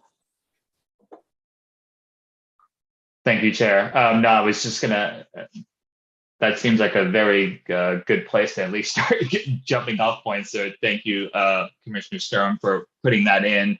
I was just also gonna say, when I put my hand up, again, I want to stay away from Deer Hill at all costs if we can. But again, I was gonna be open to when Commissioner Sturm said if we have to include it, I was open to it. But with this new solution, perhaps we may be able to stay away from it and potentially avoid some other, I guess, other sites here. So that's all I wanted to say. Thank you. Okay, thank you. So what I'm hearing so far is yes, BART, no Deer Hill, and it sounds like we have a couple other viable solutions for not including Deer Hill. Are we in agreement to? Okay, I see heads nodding yes. So at this point, it's yes, BART, no Deer Hill, which leads then either upzoning De Silva, upzoning all of downtown, upzoning 1, 3, and 5 a little bit, or upzoning the northern half of 1, 3, and 5. To me, I have a very clear understanding of what I would recommend. Do others feel they have a clear understanding, or would we like to keep? I would suggest we go to Deer Hill next, but Commissioner Farsan, you're gonna hold off on your comment? Okay. In my mind, I feel if it's okay, I'd like to move to De Silva. I personally see options without De Silva, and I know GPAC spent a lot of time weighing De Silva.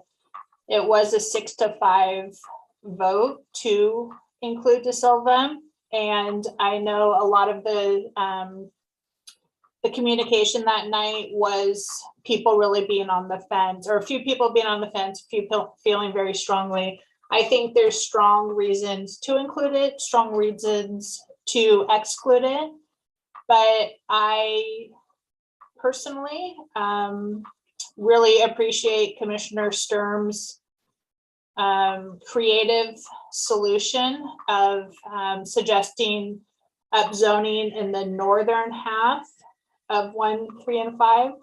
So personally,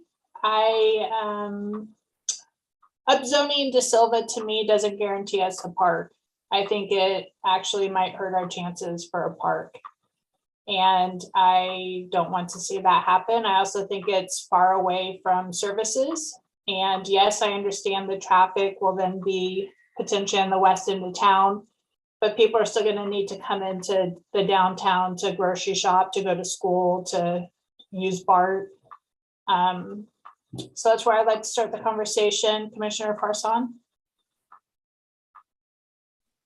Thank you, Chair. I mean, I said this during the last meeting, so I'm going to say the same thing, but I'll actually go off Renata's presentation earlier today when she brought up best practices, best planning practices. De Silva is not near services, goods, or transit. it's isolated, and it will cause traffic. Neighborhood context, it's single family area and open space. All of those issues would mean that it doesn't fit what we're supposed to be looking at. And again, I'll say it for the record, I've said it over and over again, I don't want to hide the ball. That is my neighborhood. So I just want that for clarity. That is essentially an open space area. It is an open space, but it's privately owned. If somebody has not been there, they should go there. It's the most beautiful part of Western Lafayette. And all people generally do is go through there to go to the reservoir. And then the Cancer Support Center is going to be on the other side of that too. So all of those things say we should look at elsewhere.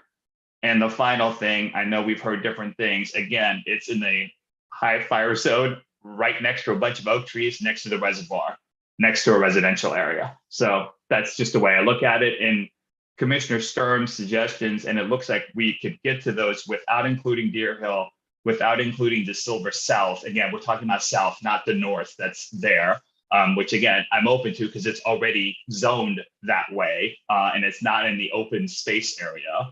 And I guess I'll say that, and I actually have one question, you can answer that separately. What happens if we also just change the BART to 100% instead of 95%, right? We've got 90 and then 95% elsewhere. What happens if we go 100 just in BART? How much extra does that give us? I'll leave that. Thank you. Thank you. And Commissioner Farzan, thanks for distinguishing between De Silva North and De Silva South. Yes, sorry, I meant that, I guess I assumed De Silva North is on the table at 35, and De Silva South, my recommendation would be no. And I do think that's an interesting comment that you just brought up, or question about 100% yield on the BART sites. And I think it ties back to the public comment we heard of, if BART is required, or if the law 2923 is requiring the zoning to be 75 units per acre, what yield does make sense, knowing that that is the legal, the minimum that it does need to be up zone to. Is that something staff can chime in on? Or is a recommendation from staff to still do the 95% at BART as well?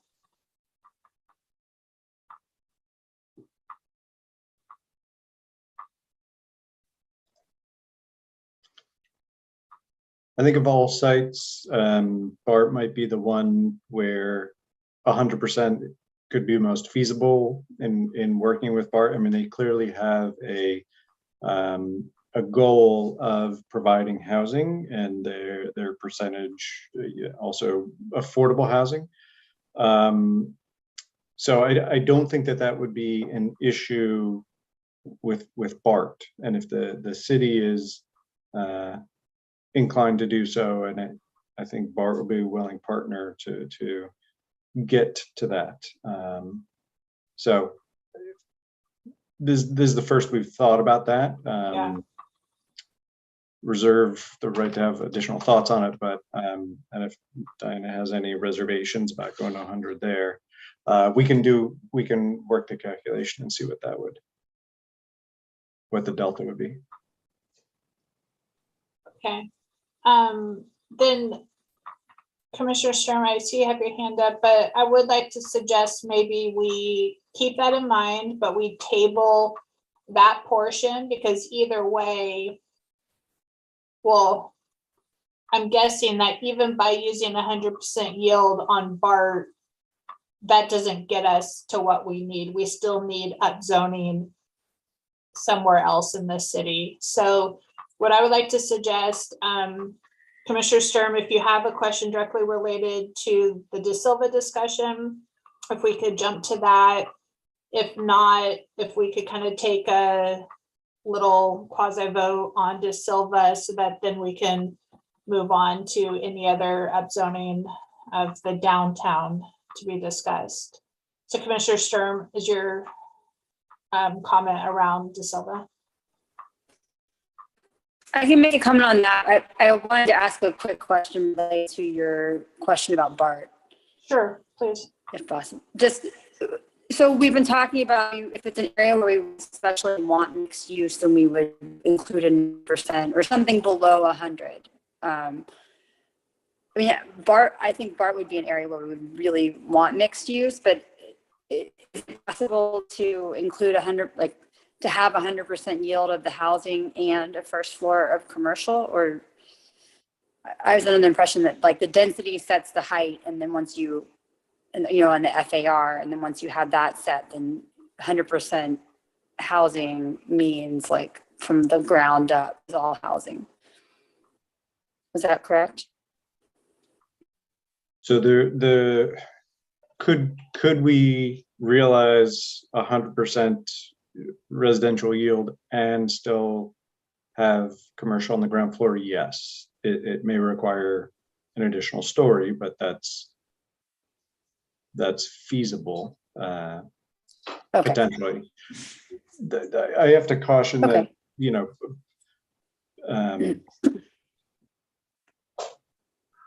I think that would require some conversations with BART. While the city may desire it, ground floor commercial tends not to add value to a project, and sometimes it's seen as the opposite. So I think there could be, you know, limited locations, maybe not the full depth. It's something that we can engage BART on, but they're not mutually exclusive. So there could be ground floor commercial and 100% yield, yes. Okay, thank you. And then my only comments on De Silva are that I am in favor of not upzoning it. I walked along there. I have in the past, and I drive by there, but I did another walk looking at it in great detail. And I actually, I hadn't remembered it as being as like having such varied topography. There's sort of 3 sections and swales, and I, you know, the amount of grading that have to go into there and just disruption of the natural topography and landscape for a large scale project would be substantial. And I think it's a perfect, if it's going to be developed as housing, it's a perfect area for clustered hillside single family development. And I think the community would be, I mean, it's private property, but the community would be open to that. And I think that would fit nicely there. So anyway, I'm glad there might be a solution where we don't have to include De Silva. Okay, thank you. Commissioner Maggio? Yes, thank you. I agree with Commissioner Sturm. I've hiked in that area. I've gone up to that path and into the reservoir, and it's really it's a lovely piece of property. And I think it's zoned correctly now as single family residential. So if we can save it from upzoning, I would do that. I've got no problem with upzoning the northern parcel. And I'm really interested to continue the conversation about upzoning portions of the downtown that don't affront Mount Diablo Boulevard. I think that's really worth investigating. So thanks. Okay, thank you. So what I'm hearing so far, Commissioner Farzan, myself, Radnich, Commissioner Sturm, Commissioner Maggio, in favor of not touching De Silva South, but yes for De Silva North at 35. I apologize. I kind of lost track. Commissioner Mason and Commissioner Heising, if you've chimed in on De Silva, and Commissioner Heising, I see your hand up. Yeah, thank you, Chair. No, I had not chimed in yet. So originally I was going back to something Jim Cervantes said at the prior meeting, and he used the term "move the math." And also someone else made a comment to move the needle, sites need to be, larger in size, half acre or more. So I was leaning towards yes to upzone De Silva. And my argument was going to be, while it's not near the downtown, my argument was going to be, there's going to be at least one car in every one of those units, and people will be able to drive to the downtown. And I like the idea that it was right near that other freeway entrance on the east end of, or the west end of town. So to get to the freeway, all those people did not have to drive through downtown. The fact that it's 62 acres and the developable site was going to be down close to Mount Diablo Boulevard. So there's still a significant portion of open space and the treed hillside. So you'd still kind of have, even though not fronting on Mount Diablo, you would have development, but you'd have all that tree canopy up above going up towards the ridge. But I really like, I think what's swaying me is this idea that we came up with on zone 1, 3, and 5, the north half. But having said that, I'm somewhat concerned with a couple things. One is almost every person that commented earlier tonight, all 8 commenters were concerned about downtown. So upzoning downtown. So does upzoning just the northern parts of those 3 planning areas not rile people up because we have the portion of those zones on Mount Diablo not upzoned? So that's question 1. Question 2 is 12% for very low enough. I don't know if that's a big enough buffer, because even though we get to 20% for very low and low, I think when Greg, you showed that, it was only 12%, which is not great. So we don't really have a great buffer on very low, which is the category that we were concerned or wanting to make sure we addressed. And then other thing, the third concern I have is the massing, like from Mount Diablo and from downtown, looking up north towards Highway 24. If upzoning those northern areas of 1, 3, and 5 at 50% or 50, the density of 50, how tall will those buildings be? And I guess I would like to see at the next meeting if ESA is doing that study, what will that look like? Are we going to be looking towards Highway 24 up the hill from downtown with all these skyscrapers sitting up there? That's a little bit of a concern too. So I can do the math. I'm hearing more of my fellow commissioners against upzoning De Silva, and I'm seeing a way out. So I can see my mind swaying from sticking hard on De Silva. So we'll leave it at that. Thank you. Yeah, De Silva is the same one that GPAC had a hard time with. And I will just say something you said, Commissioner Heising, that made me think, when the 50 units per acre was suggested for the northern half of 135, that was before we discussed potentially using 100% yield at BART. That was when we were using 95% yield at BART. So that's something to take into consideration, that maybe it doesn't need to be 50, maybe it could be 45. Mm-hmm. Something to take into consideration. But yeah. Okay, I'm hearing you were on the fence, but you see a solution that could happen without De Silva. Yes. Or you were originally leaning towards it on the fence. Correct. You can see a solution without. Okay. Yeah. Commissioner Mason, then Commissioner Farsan.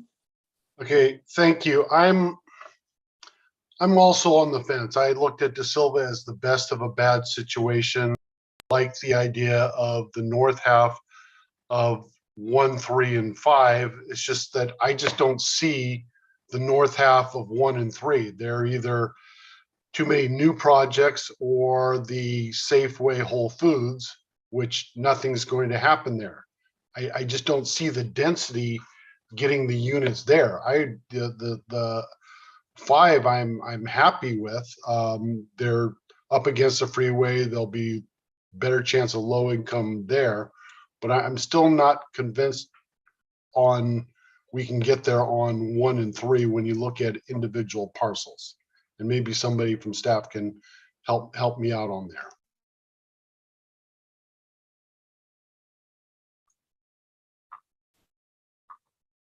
Help walk through the math on the spreadsheet? Is that what you're asking for? For 1 and 3?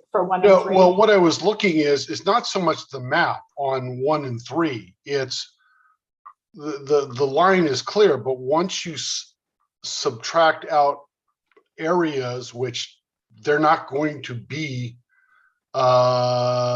developed, I'm not sure how we get it. I mean, we're told we already have to subtract out, we can't include the Safeway Whole Foods. And then we also have the new project, the newish, is it the terraces behind Pizza Antica, which isn't going anywhere. And that's a big portion of, 1, 3, and 5. Okay, good. Yeah, go ahead, Greg, please. Happy to address that. So for all of the areas, we're not approaching it from a starting point of the entire area and then subtracting out areas where we think like the examples you cited. We're actually approaching it from within this area, what sites are underdeveloped and could reasonably be redeveloped within the next 8 to 10 years. And so have identified those opportunity sites which are mapped. And so it's only those sites that are factoring into the math on the second sheet of the workbook. And so there's actually additional capacity in there, but we've not, I mean, there was an exhaustive effort to identify as many opportunity sites as realistically possible. And that's what we're basing it on. So I just wanted to make sure I understand. So, because we have the whole issue of spot zoning, and that's where I was trying with all that area, because we would be zoning, we're not trying to rezone everything. We'd only be rezoning places where we could have development in areas that are already developed that we don't see, we would be leaving those alone. Is that the contention, or am I getting this too far ahead?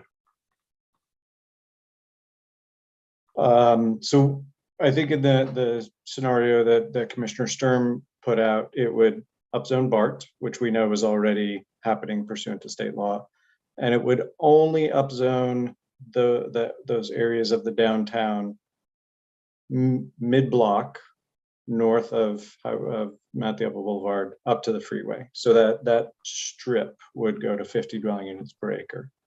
And that's the extent of it. What we cannot do is only upzone particular sites. That would be spot zoning. So we do have to upzone areas. And within those areas, we've identified upwards of 50 plus opportunity sites, which based on those that we can demonstrate to HCD, we can yield the RENA plus buffer.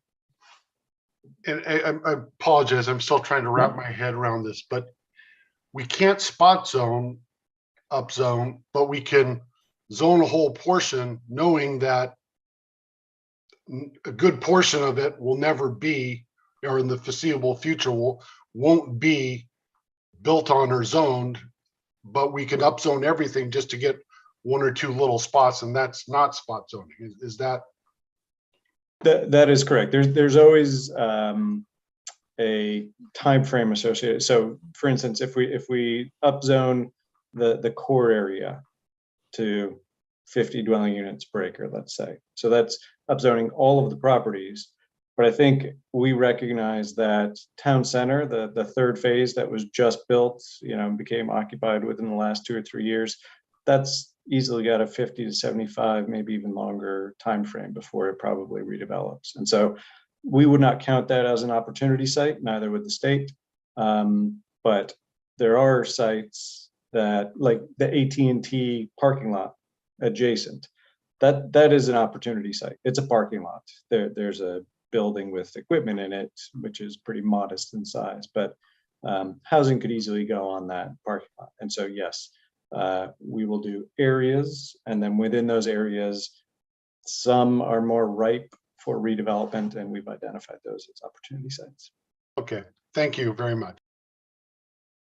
Okay, thank you. Commissioner Farsan. Oh, wait, Thank you, sorry, before I go to that. So Commissioner Mason, are you a yes on De Silva or a no on De Silva? I am on the fence, but leaning towards no on De Silva. Okay, thank you. Commissioner Farsan.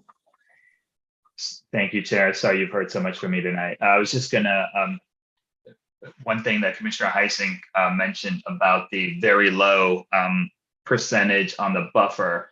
I mean, outside of scenario A, scenario B has a 13% very low income, scenario C is 13%, scenario D is 11%, scenario E is 13%. So there isn't really any difference really in terms of the very low outside of scenario A with the new potential of upzoning that north end of 1, 3, and 5. I just wanted to make sure there isn't that big of a difference. And I think Commissioner Heising wants to respond to me. Can I make one more thing as a potential? Please. So I mentioned the 100% at BART. There's also, again, I'm just throwing this out there, instead of potentially upzoning that northern portion of 1, 3, and 5, what about if we reinserted some of the properties that were taken out that we mentioned last time?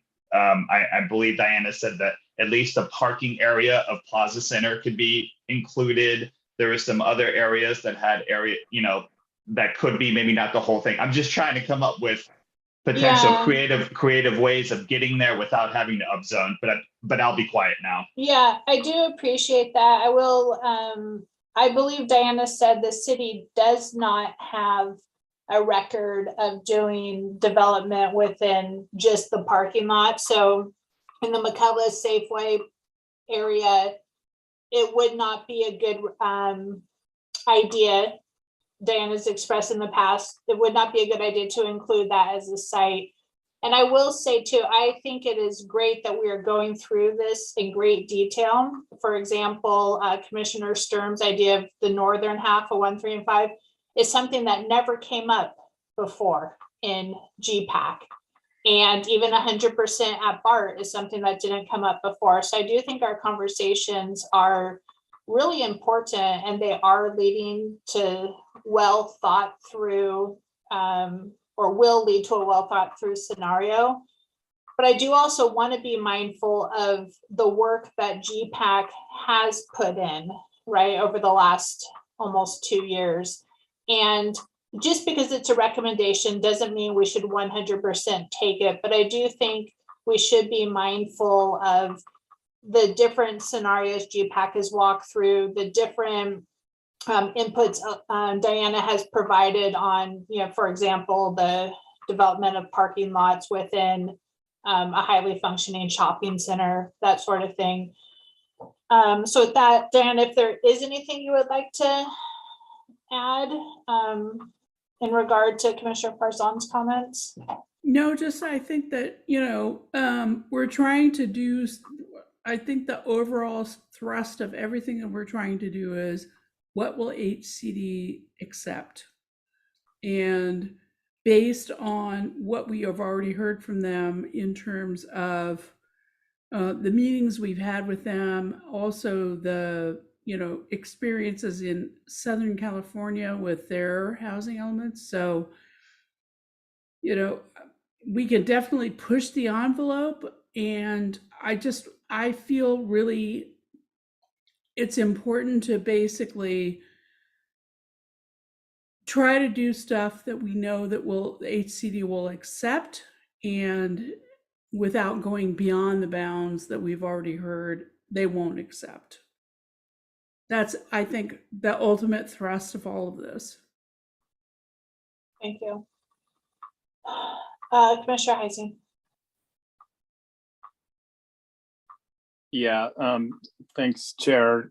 Just a little bit in response to Commissioner Farson's pointing out that those other scenarios, B, C, D, and E also were in the 11 to 13% range for very low. And then also going back to what Diana just said, as far as what HCD will accept, can I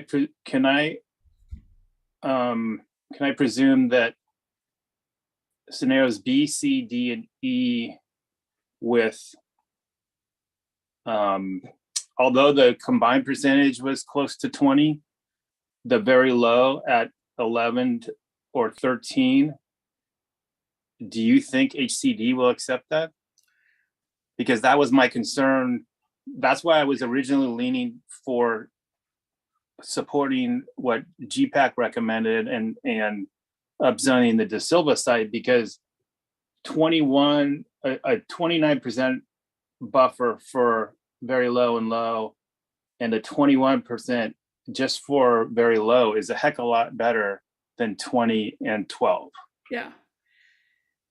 I'm really worried about the very low income. So I feel, I mean, we can definitely, propose it to HCD, but I also feel like in reality, the minute that development comes in above moderate income, like a market rate project comes in that has 35 to 75 units, we're really going to struggle with trying to meet the requirements of no net loss. Like I say, we're going to have to either rezone or we're going to have to find new sites. And I just would love to have a buffer that's above that so that we wouldn't have to worry about that. Because I don't think the city wants to go there. Because once we lose those units to above moderate income, i.e. market rate, the city becomes non-compliant in the housing element. And that puts the city at risk for things like, a judge deciding that the city has to include or approve a development that the city doesn't want to approve. I just feel like it's putting the city at risk, and that we want to really avoid that to the extent possible. So yeah, I hear you loud and clear. So is the range of 12-13% on very low going to mitigate that risk, or it's got to be higher? Your gut's saying higher. Okay. My gut is saying higher. I think the GPAC solution in terms of overall numbers, I'm not saying the specific calculus for this area or that area, but their numbers seem to me to be the best thing right now. Okay, thank you. Diana, I know Greg Wolf had mentioned, or we had mentioned, the potential idea of 100% at BART. Do you think, it sounds like initial thought, but it needed to be thought through more, was that could be something? Can we run, or can I please ask staff to pull up the spreadsheet using 100% yield at BART so we could see what the numbers would be if it was just of no De Silva, yes BART, and the higher zoning on the north portion of 135, to see if that gets a better percentage than the 20%, which had the 12% very low? I think so. Does that make sense? Greg? Basically, Greg, taking your most recent one and switching BART to 100% yield. Yeah, there's a formula in there that Diana had initially used, but I can tell you this: it does improve the situation. Our yield on BART was 824, I think, in the worksheet, and it would up it by 20 units to 844. So it's a modest increase, but it is an increase. And are those very low? I think they would be distributed across the Yeah. spectrum. So it's not a significant A bump. handful, yeah. Thought we had such a solution here. Commissioner Farsan. Okay, I'm gonna say this again for the record. If we lose a portion of the buffer, we have a chance to fix it. We do not go to a judge. We are not going to court. Okay, I don't want that lost on the public here. Okay, we have a chance to correct it. We can redo the math. We can find locations. We can upzone, etc. I don't want that to get lost. Just because we lose the buffer does not mean the developer gets to walk to court. That's not how the law is set up. And I do not want that to be mistaken by anybody who's watching this. I want that clarity there. Okay, I'm being serious here. Just because the buffer goes down does not mean we show up in front of a judge. And people need to understand that. Number one, I'm again looking at this. RENA, throughout, it is recommended the jurisdiction create a buffer in the housing element and inventory of at least 15 to 30% more capacity than required, especially for capacity to accommodate the lower income RENA numbers. That's from RENA. So why again are we trying to go outside of what is required here? That is covered in each one of the scenarios that we've gone through, and yet we keep talking about more and more. Why? I just don't get it. Thank you. Thank you, Commissioner Sturm.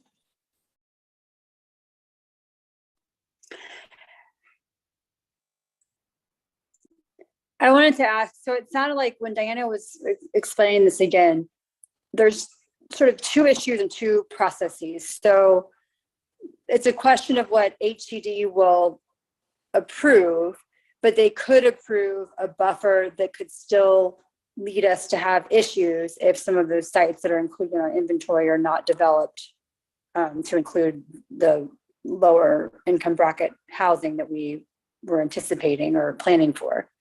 So there's, I guess one issue is if we submit something to HCD and they deny it, then we could have a backup plan. If we don't want to be, I guess what Commissioner Fajan is saying is like, maybe he feels more comfortable with taking the position as like, do the minimum and see what happens. So if we submit something that's not the minimum, but a responsible submittal, but less than some of these scenarios we're talking about, and HTD asks us to go back and rethink it or I don't know, change something, then we can, that's one process.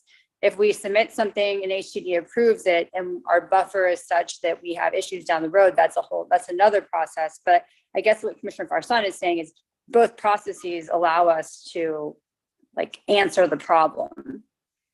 But I guess is that correct? And what Diana is saying is it's obviously a bigger, it's a different process and maybe more serious one if you're at the point where you have an approved housing element and then you're not in compliance.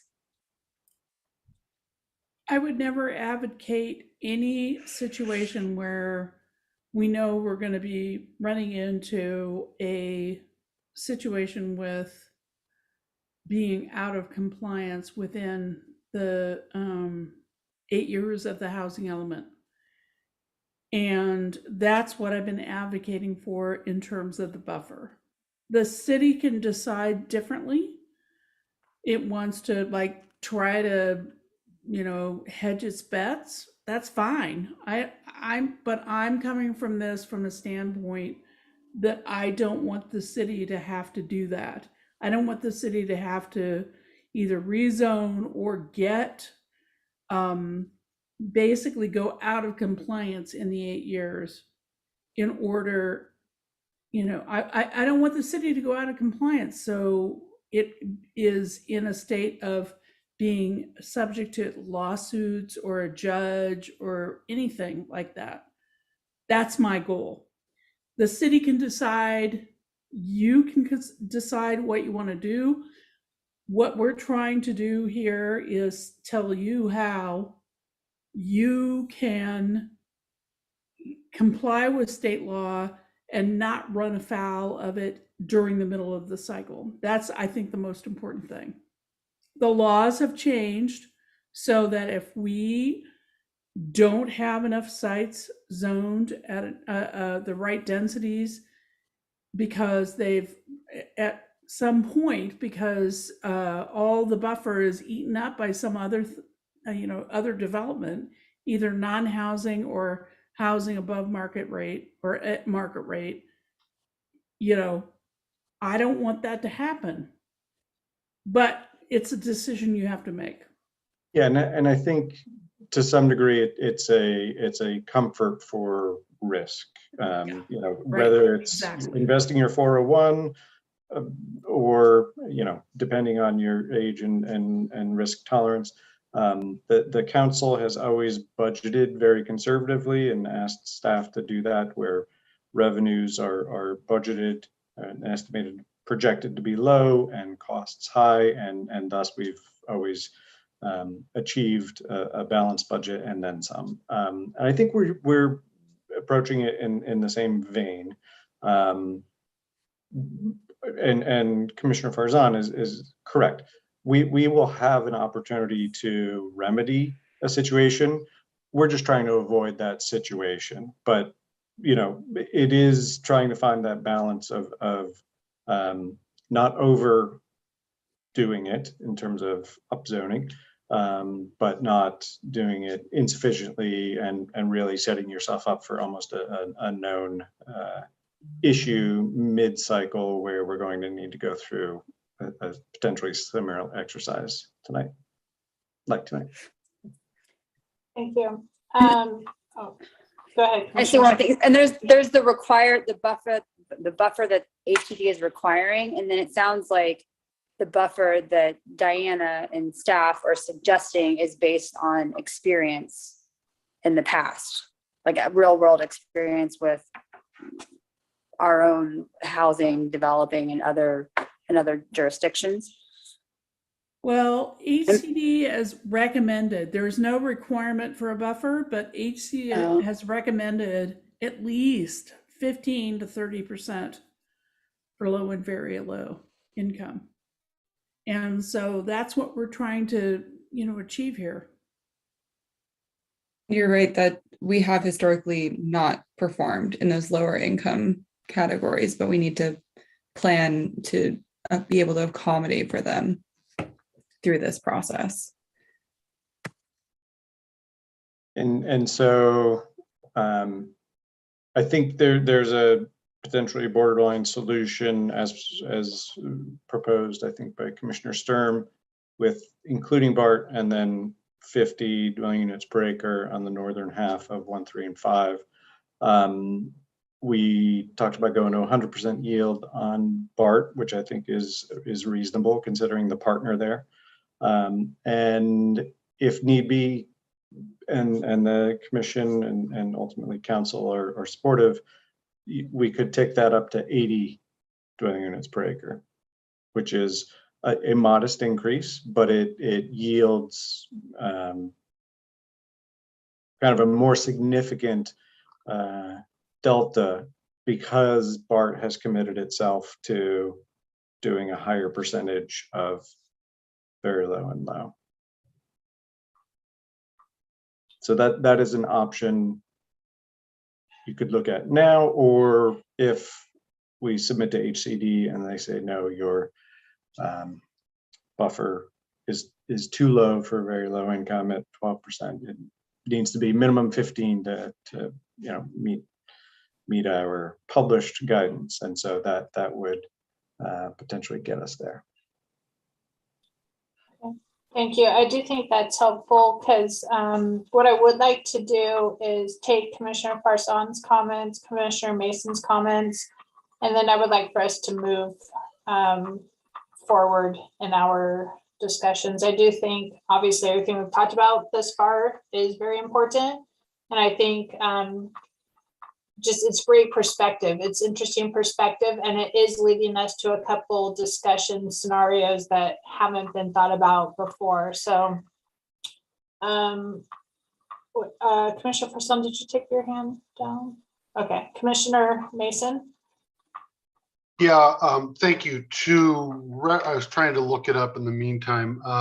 To reference Commissioner Farzan's concerns, and I thought I remembered something about 20 years ago. It was in Northern California city. I want to say Dublin or Pleasant, but it might not be that.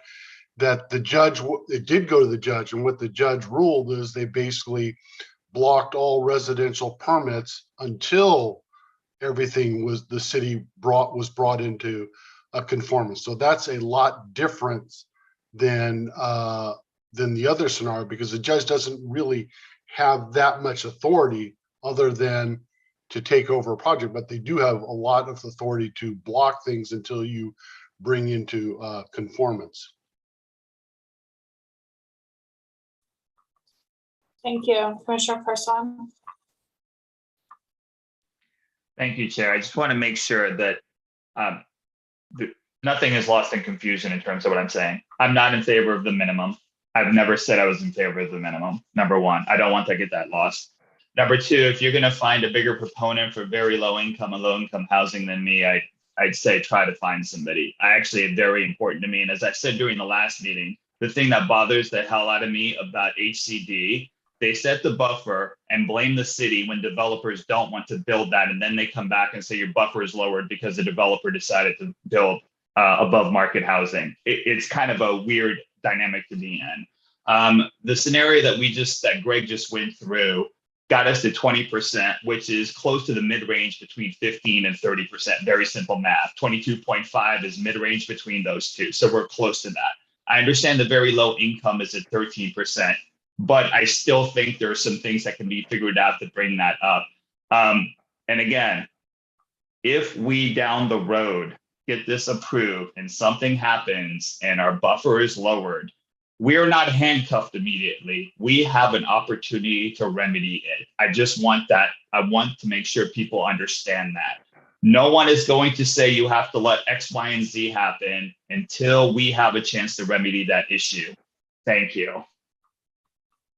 Okay, with that, thank you, Commissioner Farzan. I would like to kind of take control back of the meeting and suggest that we move forward. What I've heard in all of this is that we all want what's best for the city. We all are trying to do our best to weigh the pros and cons of an infinite number of possible scenarios, right? And what we're charged with tonight is to look at the recommendation made by GPAC, look at that recommendation, weigh the recommendation, see if that's a recommendation we want to suggest that goes into the draft housing element, or if we want to make some modifications to it. I do think, like I've said multiple times, we've had great conversation, and it has led to things that haven't come up before on GPAC, the potential of 100% yield at BART, you know, the idea of, for lack of better words, not just 100% caving into HCD, but proposing something that is very, very reasonable, that even if it might be on the lower comfort end, just say for like the yield at 20%, if maybe just say 25% is more comfortable, it's still within a very viable range. So what I've heard so far regarding De Silva, hard call on De Silva. A couple people are on the fence, but when it comes down to it, sounds like the majority is in favor of no on De Silva South, yes on De Silva North. If you disagree, I will ask you to please speak now. Okay, so with that, so far we have yes, BART, no on De Silva South, no on Deer Hill Corridor, yes on De Silva North, 90% yield off of, or sorry, 90% yield along Mount Diablo, 95% yield off of Mount Diablo. And I'd like to discuss the potential 100% yield at BART before we move to the downtown upzoning discussions. It sounds like 100% yield at BART could be supported as a recommendation to HCD. Am I misunderstanding that from staff? If staff could chime in. No, I see head shaking no. Okay, thumbs up. Is the planning commission in favor of suggesting in our plan that's moving forward? Is the planning commission in favor of suggesting 100% utilization or yield at BART? I'm going to say yes. Hands up. Yes. Yes. Yes. Commissioner Mason, your hand is up. Yes, but with the addendum, I'd also like staff to look into upping the zoning to 80 units per acre, because 5 stories, usually you can get 80 units per acre. I believe that's what they have down by the Pleasant Hill BART, and that might give us a little bit more of a buffer on some of the other areas.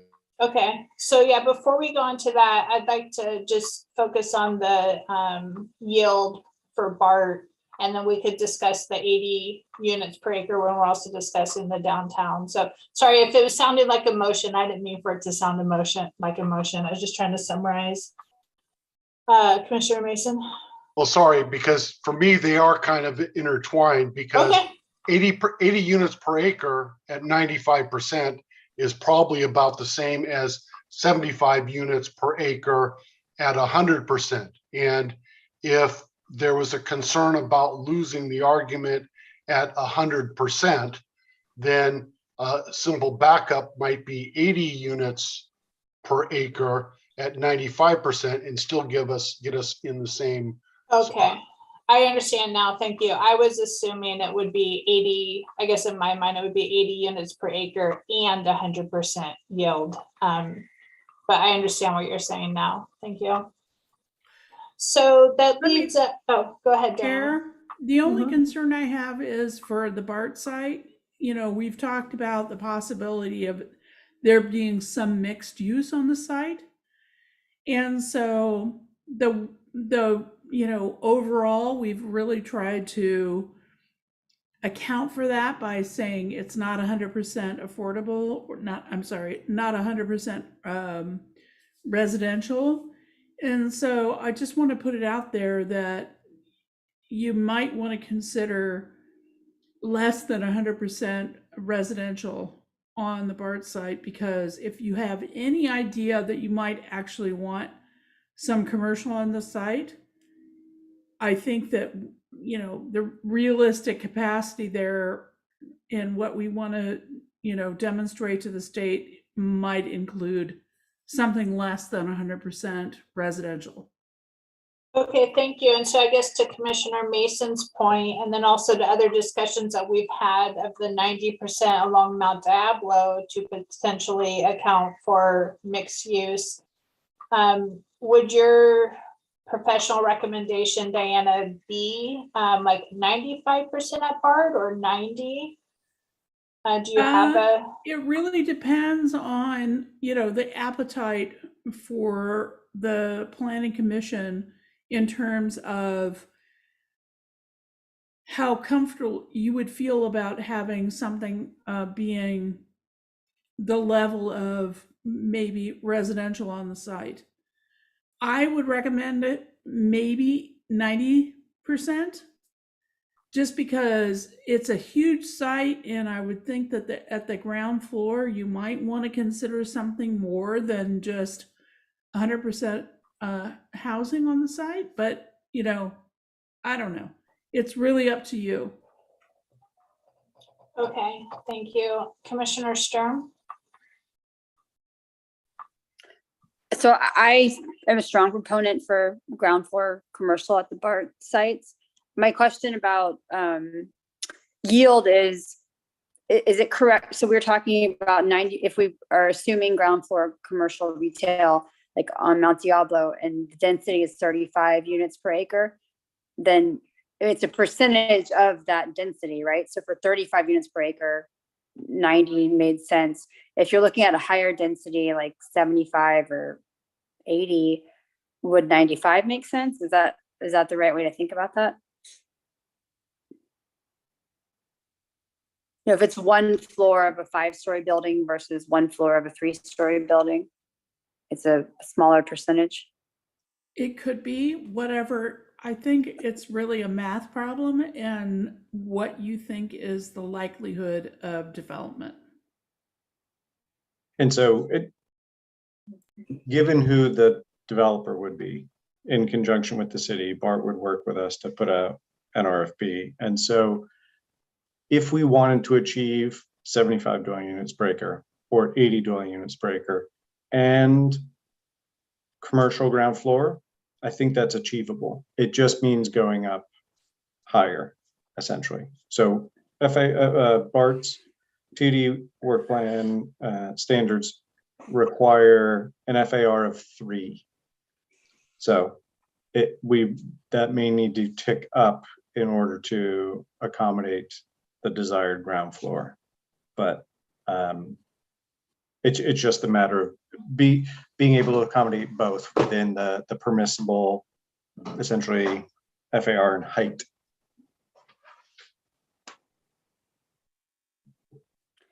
So I wonder, yeah, it does. And Chair, I was wondering if we keep going down this road and like we get to a point where we do, or maybe it would behoove us to have staff, like if the commission is comfortable, give staff the leeway to sort of play around with the yield and the density at BART to see if we can get to a more comfortable, very low buffer. I would be in favor of that. Okay, I do think, staff, correct me if I'm wrong, but you guys are staff is looking for us to make a recommendation tonight, not necessarily hey, staff, can you look into something to make this fit? What are you looking for tonight? I think ideally, everything would be buttoned up tonight, but we're not quite there yet. I think some great new, concepts have arisen out of tonight's discussion. I think the work that's been done on BART de Silva, Yield downtown, Deer Hill corridor, all inform it. And I think what we are being tasked with is looking at what it would take at BART in terms of density and what it might take in North 1, 3, and 5. So those kind of seem to be the areas or the geographies where we need to figure out like what the number should be. Is that? Yeah, I think that's fair at this point, and hopefully by the end of tonight, it's even more dialed in for you guys of what we're asking you to look at. I will say I do work, my office for work is across from the Pleasant Hill BART station, and there's a residential development right there, a few stories, and there's a Starbucks that's always occupied, and the other ground floor retail, there's a couple of restaurants that have been there, coming, going, a lot of turnover. And as great as it sounds to have development or mixed use at BART, I could see maybe a coffee shop or someone's grabbing a coffee and getting on BART, if you're even allowed to take drinks on BART. But unfortunately, I see personally the businesses being along Mount Diablo and succeeding more than at the BART. Just my own personal thought, but Commissioner Mason? Yeah, in my previous iteration, I probably have designed, 80 of these similar projects, and my experience has been, I was involved in the one that you're referring to there, but not as original designer. My experience has been basically they're small limited things such as coffee shops, dry cleaners to service the occupants there. Anything much more than that will require a higher ceiling, which will push the building up above the 75-foot limit, which we don't want to do anyway, and will severely restrict the units. The only other model we've seen is where you have a major, something like a Whole Foods that occupies essentially the first 2 floors, and then you have 3 floors of wood frame above. But we wouldn't have that here. So I'm pushing the higher yield because I see it's just basically incidental usage and nothing that would really dramatically compete with what we have in the downtown. Nobody's going to go to that BART to go out to dinner when we've got plenty of nice restaurants downtown, for example. On my mute. Thank you, Commissioner Mason. So with that, to move the conversation forward, we're kind of discussing and recapping the densities in the downtown. So just to make a clear discussion point, for areas 2, 4, and 6, which are the west end, south of Mount Diablo, downtown core, south of Mount Diablo, east end, south of Mount Diablo, as well as Dewing, Brook, and Rosedale, which is area 13. It sounds like, based on all of our conversations tonight, that we are not supporting, or we're not proposing changes to the existing zoning. Does everyone agree with that? Okay, I see heads shaking yes and thumbs up from all commissioners. So that leaves our discussion. We've touched on BART, the possibility of 100% yield. We've also touched on the possibility of 80 units per acre. And we've touched on upzoning the northern portions of 1, 3, and 5 to 50 units per acre, leaving the southern portions of 1, 3, and 5 at 35 units per acre. So if we look at 1, 3, and 5, splitting it north and south of 1, 3, and 5, are people in favor of that idea? Is there any discussion that anyone would like to have on it? Or if not, I see a couple heads shaking, nodding yes in favor of that upzoning. Okay, so I think we have a scenario. It's slightly different than GPAC's recommendation. So it would be yes, BART, no Deer Hill, no De Silva South, yes, De Silva North at 35 units per acre, yes, 1, 3, and 5, with the northern half being at 50 units per acre, the southern half of 1, 3, and 5 being at the existing 35 units per acre. Everything else remaining the same, using a 90% yield along Mount Diablo, 95% yield elsewhere, with the exception of BART, which would be 100% yield. And I think Commissioner Sherman, I do see your hand up, but I think the maybe one thing we would ask staff to look at is playing around with 100% yield at BART versus a 95% yield at BART and 80 units to the acre at BART. And so for the commission, would we only be interested in 80 units per acre at BART if we did a 95% yield? Or would we be interested in a 80 units per acre even with 100% yield? And Commissioner Maggio, I see your hand up, and then Commissioner Farsan. So, you know, we've had a lot of discussion about BART's yield, and pros and cons about mixed use. And I think right now, because it's a BART parking lot, it's hard to picture it being a shopping area.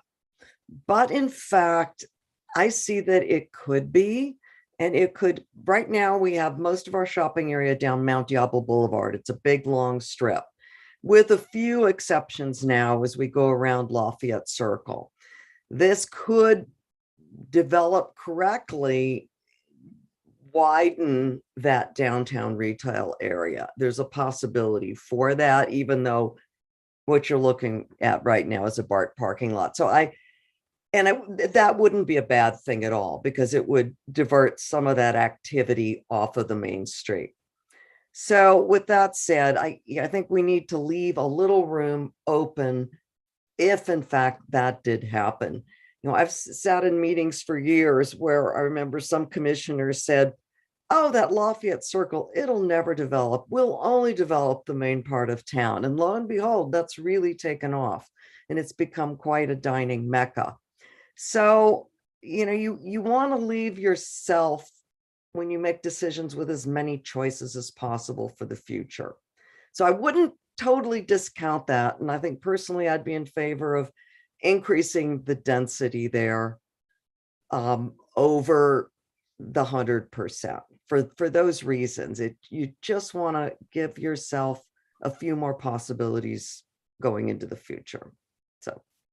Yeah, thank you. That's a good comment. And I think I might have misspoken, because I believe Diana's recommendation was actually 90% at BART for the yield. So maybe a staff can look at the 90 or 95 or what would be appropriate to help our buffer percentage. And I am hearing support for 80% or 80 units per acre, which could help maybe offset our numbers a little bit more at a marginal increase of density.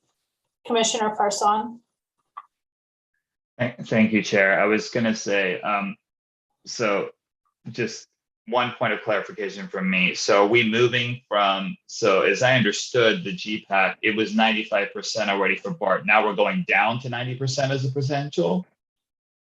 I think the idea was to maybe ask staff to look at so when it was 95% from GPAC's recommendation, it was 75 units per acre.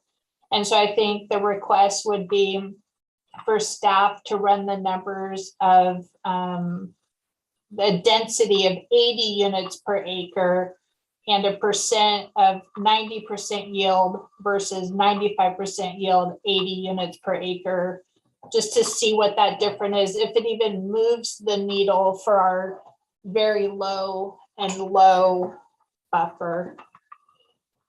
Got it. Combined with the 50, the increase, yeah. And the reason we're playing with the density is for potential commercial. That's the reason we're doing the upping to 80, because of the percentage is going to bring that down and leave room for commercial as a potential. Is that the right equation? Yes. Okay, thank you. Commissioner Sturm.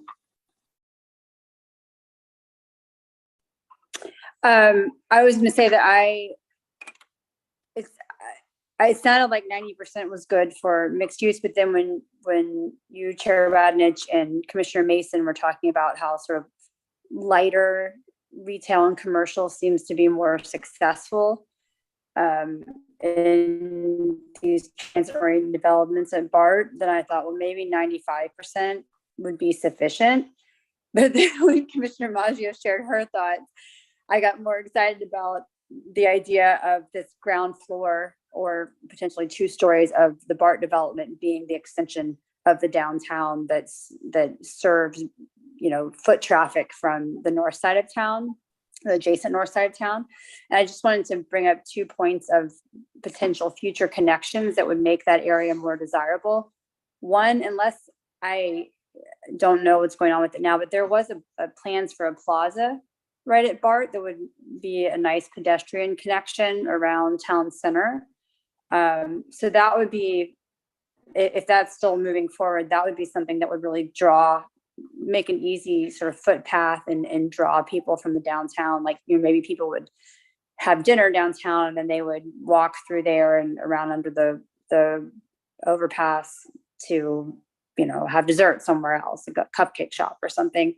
And then also, if the Edmund Aqueduct Trail is developed in the future, and we're already seeing areas completed, lengths of it or segments of it completed, and connections made from some recent housing developments, that would include potentially a bridge across like Oak Road and, I don't know, maybe First Street.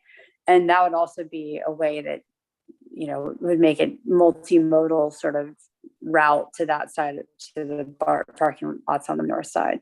So anyway, remembering those things and listening to Commissioner Maggio's comments, I'm feeling more energetic and enthusiastic about mixed use at BART. And if we were going to have robust mixed use, it does seem like 90% would be better. So, I mean, I'm open to having staff, work with the numbers, but I think it also sounded, Chair, like you thought it'd be good if we could give them concrete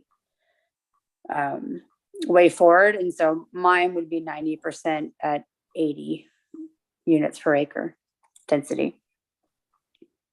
Okay, is there, so it sounds like based off of a question earlier to staff, on the fly, the spreadsheet is not set up to change the percent yield at BART. So right now we couldn't give you the scenario of like, hey, 90% yield at BART with 80 units per acre. We wouldn't know if that would get us to our numbers. Is it correct to say that we would need to ask you to do that before the next meeting? I guess what I'm struggling with is I'm hearing that we basically have a recommendation for the draft housing element to put forward, with the caveat that there's a couple nuances around the BART site that would potentially tweak the very low and the low income buffer slightly, and that's surrounding a potential of a 80 unit per acre zoning at BART instead of 75. And rather than looking at the 95% buffer that is currently in the spreadsheet, it would be looking at both 100% or a 90% buffer. So what recommendations or what can we tell staff that would help give you enough information to come back with what I want to avoid is another meeting, right? Because we've come so far in tonight's meeting. I want to be able to give staff enough recommendation tonight that would allow staff to bring back the complete draft housing element on April 18th. So staff, what can we give you tonight? What can we tell you for the BART site? I think we're clear. I think we know the parameters that we're exploring to come up with the optimal scenario with the geographies that have been discussed by the commission and supported. Okay, thank you. So I've been taking a lot of notes. Is anybody prepared to make a motion? I think generally it's good for chair not to make a motion, but if needed, I'm happy to. Has anyone else got the scenario down? Well, if it makes it easier for the motion, I think we have heard the summary that you kindly put out, and can bring that back to you with additional information within those parameters that you've described. And so we will recommend a continuance to the 18th. Okay, Commissioner Maggio. I was going to make the motion. And so I'm making a motion, and here I'm going to need some help from the team, but that we have decided not to upzone Area 8 north of Deer Hill, that we have decided not to upzone the De Silva property south. We do intend to upzone De Silva north. Downtown north of Mount Diablo, the northern part of 1, 3, and 5, but not on Mount Diablo Boulevard, to 50. And for the BART parking lot, we're looking at 80 units per acre. And I'm not sure we're completely decided on 90 or 95. But we might have to look at both of those to make sure that the numbers work and that the buffers are comfortable for us, particularly at the very low. So those are the recommendations we're bringing forward to staff to come back at our next meeting. Thank you. Commissioner Farson. Just a quick question. We just mentioned April 18th. Is this going to be April 18th or April 14th that we're holding for a special meeting? I just mostly for calendaring. Is it just going to be on a normal schedule or that The special meeting 18th. on? Yeah, Great, correct. thank you. So that potential special meeting on the 14th would no longer be on our calendar because we had a productive night tonight. Commissioner Maggio. Okay, hands up. So we have a motion by Commissioner Maggio. Do we have a second of that motion? Second. Thank you. So motion by Commissioner Maggio, second by Commissioner Mason, and we will do a roll call vote. Commissioner Farson. Aye. Commissioner Heising. Aye. Commissioner Maggio. Aye. Commissioner Mason. Aye. Commissioner Sturm. Aye. And Chair Radnich, aye. And Commissioner Labange, as a reminder, is absent tonight. Great. Thank you, everybody. Go back to our agenda here. I am looking at the time and let me just cruise our agenda. So we do have public comments, item 7A. Oh, wait, no, sorry. Oh yeah, 7A, the 6-cycle housing element, the draft EIR. This is public comment. So we have heard this item before, and this is another opportunity for members of the public to ask questions. So what I would like to recommend is that since it is 10:50 almost, I would like to open item 7A and just go ahead and move forward and take the public comments. If it's going on for a really long time and there's a lot of public comments, then I would recommend that after the public comment period, that's when we take our break. But I do know, looks like there's 18 participants right now, half of which are the Planning Commission and staff.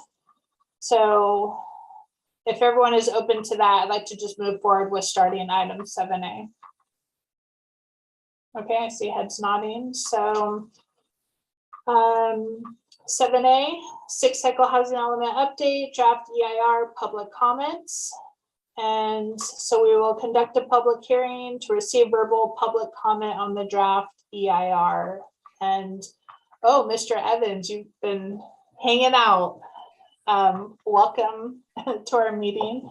And so I will turn it over to you, Renata. Thank you. Thank you, Chair. So this will just be a brief summation of the item. So pursuant to the California Environmental Quality Act, the housing element update and any potential environmental impacts are being assessed through a draft environmental impact report. So this report became available to the public on February 18th and has been in circulation since then. for public comment, public review and comment. The Planning Commission held a public comment period at its March 7th meeting and received some spoken public comments. Comments can also be written into generalplan@lovelafayette.org. And the comments received during this public comment period will be incorporated and responded to as part of the final EIR. So in response to the request of the public, we are holding a second session tonight to receive any additional public comments. There's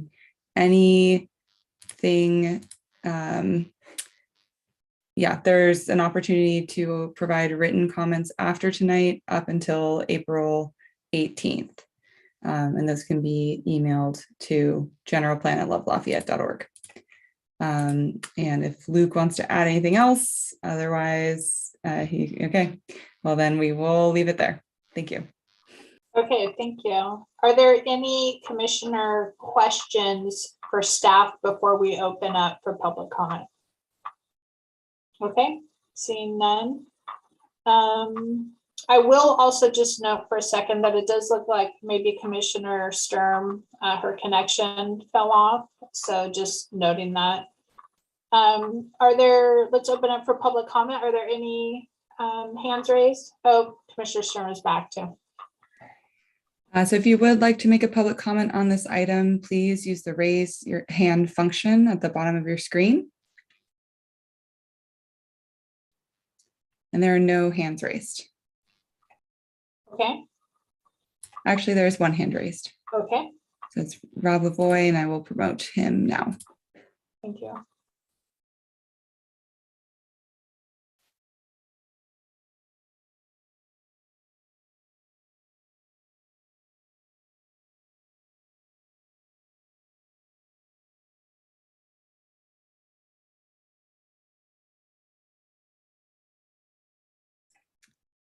Rob, you will need to accept the invitation to join as a panelist.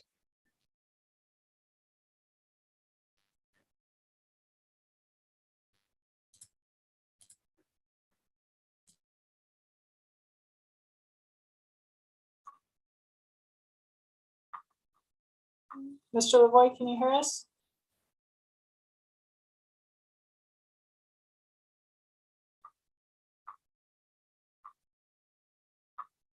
We can see you. Welcome. Hi, sorry about that long connection. I don't know if that was on my side or yours. I asked a few of these questions previously, and so if I repeated myself, somebody just wave at me and I'll skip it. For Mr. Evans, I know the EIR said that there were significant adverse and unavoidable impacts from the proposed 3,400 units, which we originally agreed was going to be sort of like the worst case maximum density. And now we're seeing all our scenarios coming in pretty close to 3,400 without significant upzoning. Is it true that we'd have these same adverse and unavoidable impacts if we just used our current zoning, except for maybe, the BART obviously is new, and maybe something like De Silva versus like significant upzoning downtown? Obviously, going to 60 and 100 units with density bonuses would be a lot more impactful for aesthetics than sticking with the 32 to 52 that we currently have. So maybe you can comment on that. And the topic of biological resources with putting the density downtown and packing these lots within 5 feet of the setbacks. It seems like that would reduce our space for greenery quite a bit. I'm going to skip fast here because I'm running out of time. Let's see. The estimate for students seemed a little bit low. And I'm going to have to submit a written comment on this. because it seems like they came in with very low number of new students, and with close to 3,000 new housing units, there's going to be a lot more students than what's projected in the EIR. Let's see, parkland. It says we would have 52 acres of new parkland if we have all these new housing units. So if we're using all our new space for housing, where are we going to get the parkland? Let's see. And I guess that's it for right now. So. Thank you, Mr. Lavoie. Renata, so correct me if I'm wrong, we're only receiving comment tonight, and the comments will be responded to in the final EIR as they relate to CEQA. Correct. That is the purpose of tonight. So, Mr. Lavoie, thank you for your comments / questions. Unfortunately, I don't think Mr. Evans will be providing responses tonight, but thank you. And they'll be addressed in the EIR final. Thank you. Are there any other hand raised? If you would like to make a public comment on the draft environmental impact report for the housing element, please raise your hand. There are no hands raised. Okay, thank you. So with that, I'd like to close the public comment portion of item 7A and bring it back to the commission. However, there isn't really discussion. So I feel, Renata, that this item is done. Right? Okay. So, oh, Commissioner Mason, your hand is up. And I know you're already taking yourself off mute. Sorry. The question, well, as a kind of follow up on the previous commenter's question, is how is the allowable student load calculated? Because my experience is, for example, the BART parking lot apartments at 80 units per acre, that's not major family.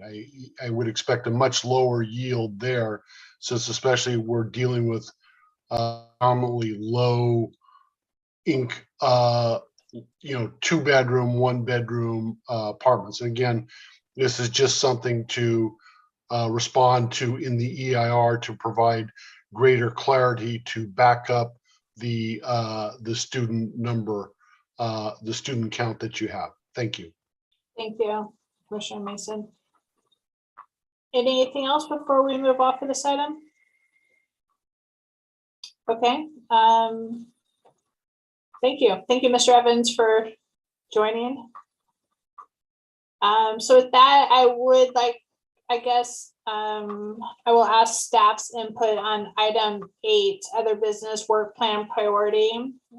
This is support a recommendation to the City Council directing staff to prepare zoning text amendment of the density bonus ordinance. Nancy is going to provide a little presentation. Is this a 10-minute item, or is this a let's take a break? Okay, I'm seeing a head nod, yes. So I'd like to propose we just bypass our 5-minute break and finish out our agenda. Okay, I see support. So Nancy, welcome. And we'll turn it over to you for 8A. Thanks.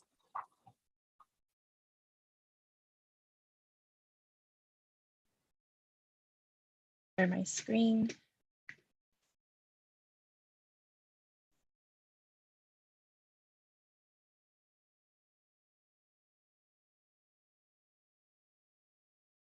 Evening, Commissioners. Tonight I will be discussing the review of the state density bonus ordinance, which the City Council added as a secondary work plan priority for fiscal year 2021-2022. The state density bonus law was first adopted in 1979. Overall, it allows developers to obtain more favorable local development requirements in exchange for offering to build or donate land for affordable or senior units.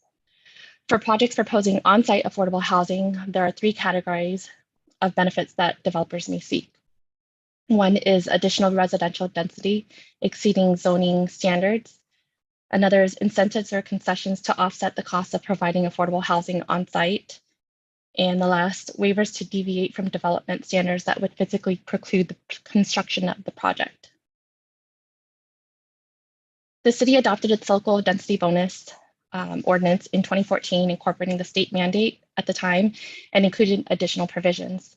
Since 2014, a number of state legislation around housing have passed that affect the city's local ordinance and review of affordable housing projects. Staff has identified 3 issues in the local ordinance for reevaluation. The first is hearing body for different tiers, second, public art incentive, and the third, state legislative updates. The first issue is the hearing body for different tiers. Depending on the requested concession or incentive, the tiered system encourages less impactful requests with a lower hearing body and those with more impacts to the community requiring council review. Because of the ordinance catch-all other provision under tier 3, which is called out in red, the council has been the final hearing body for most of the density projects that have come before the city, since applicants have requested a variety of incentives that's not specifically listed in tiers 1 and 2. With SB 330, also known as the 2019 Housing Crisis Act, prohibiting more than 5 public hearings for housing development projects, 2 of the 5 meetings have often been reserved for council if the requested incentives by project sponsors aren't listed in tiers 1 and tier 3 or tier 2.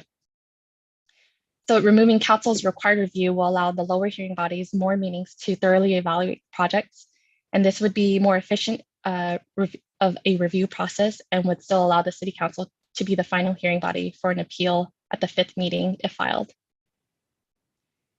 For this issue, staff recommends modifying the tiers to eliminate the council review for the requested incentives.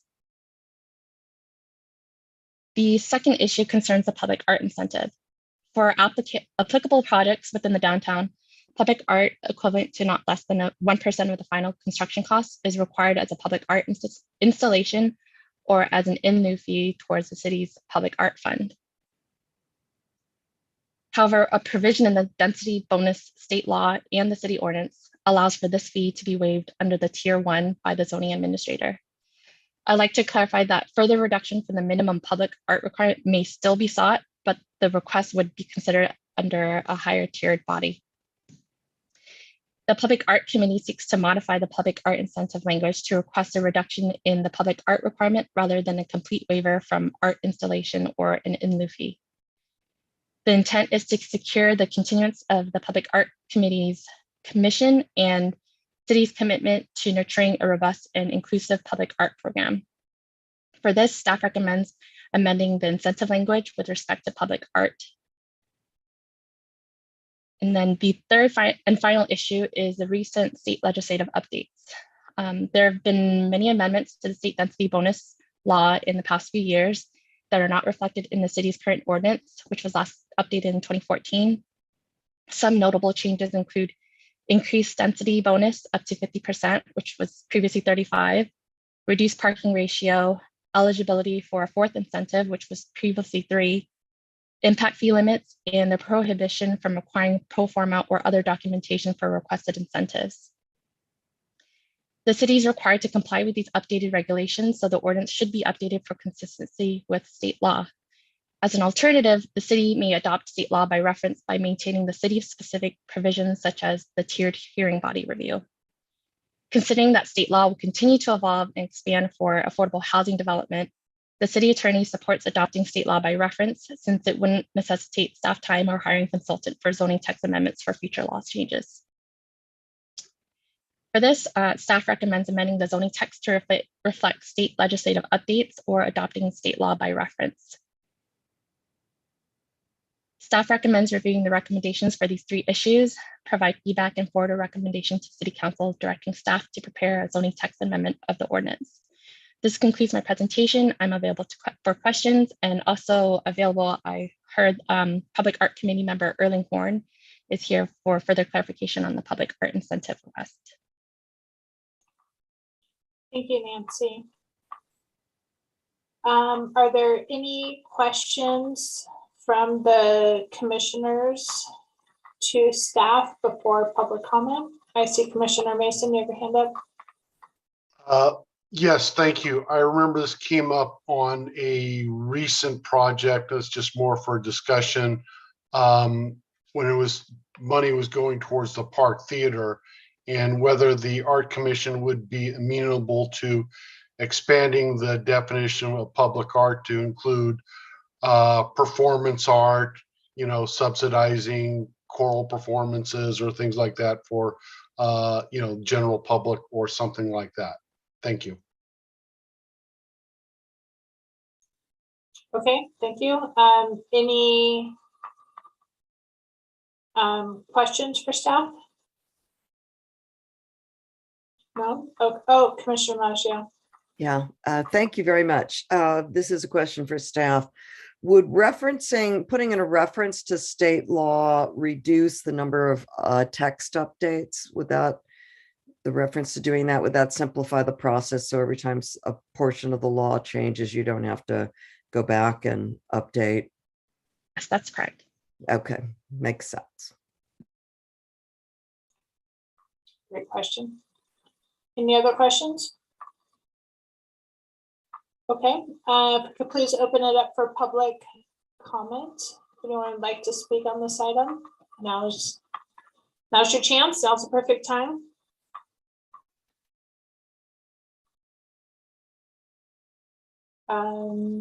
Is someone on staff? I don't know who. Can you guys please? Happy to do it. Robert Lavoie is the first hand up, and so he's coming in to be a panelist and offer his comments for up to 3 minutes.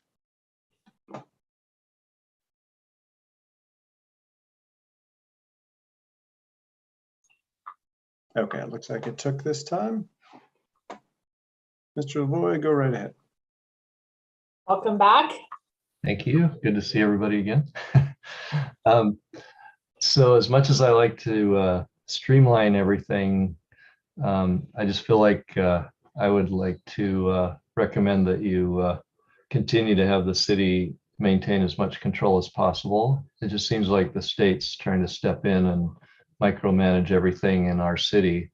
And I prefer to keep it unique and different from what Sacramento likes. So from the perspective, if we can automate things that are just wasting staff time, then I would say that's a great idea.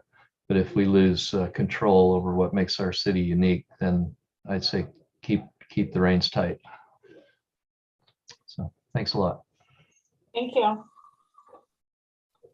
Any questions for Mr. Lavoie? Okay, thank you, Mr. Lavoie. Erling Horn is the next speaker.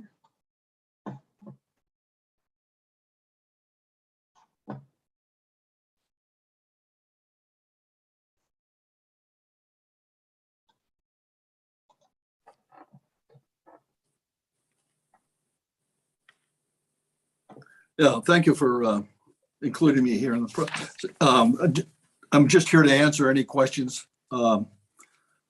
with regard to the item on public art.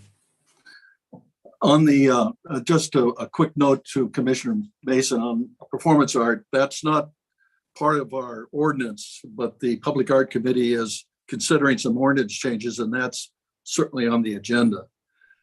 And with regard to the new Park Theater improvements and modifications and remodel, there is a possibility for them to proceed on some public art projects that would be permanent, but that remains to be determined. And I'm not sure that they've actually come forward with any plans that would include public art. But for the time being, the project that was considered to provide some funding to the theater has been that particular requirement's been waived. The public art requirement has been waived on that project, so there's no public art monies coming in to the city for that purpose at this point.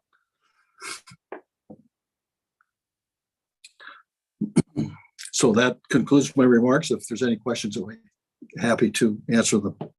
Thank you.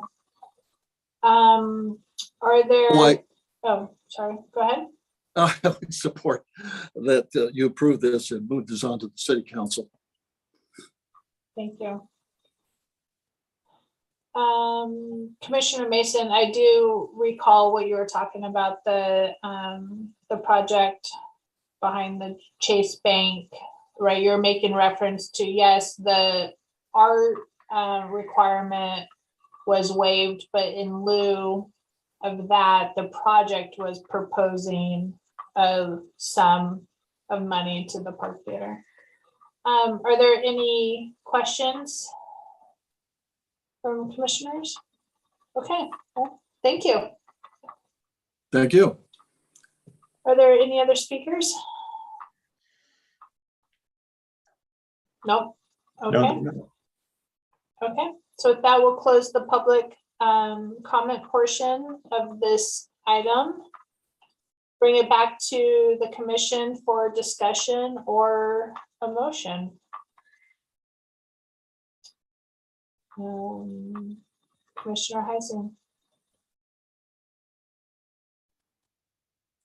I'm supportive of all three of staff's recommendations, and absent any further discussion, I would be willing to make a motion that we recommend forwarding this to the city council.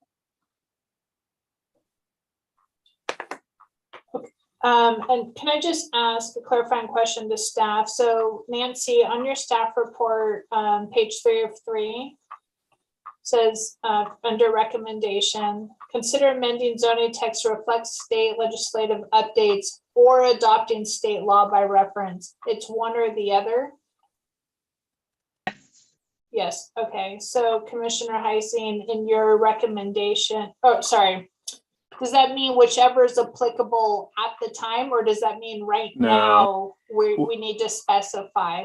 Yeah, I heard in the staff report that the city attorney recommended that we adopt state law by reference. So that's what I was agreeing with.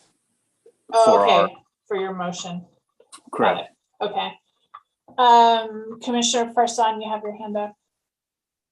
I'm generally in favor. I was just going to say, I always like to have the city council, who are elected officials by the public, have kind of a say, but since it can be appealed to them, they are still the final hearing body. So I'm supportive of this, but just some of these bigger ticket issues and some of these projects, I definitely want them to have a say, so to speak. They were voted in by our, neighbors.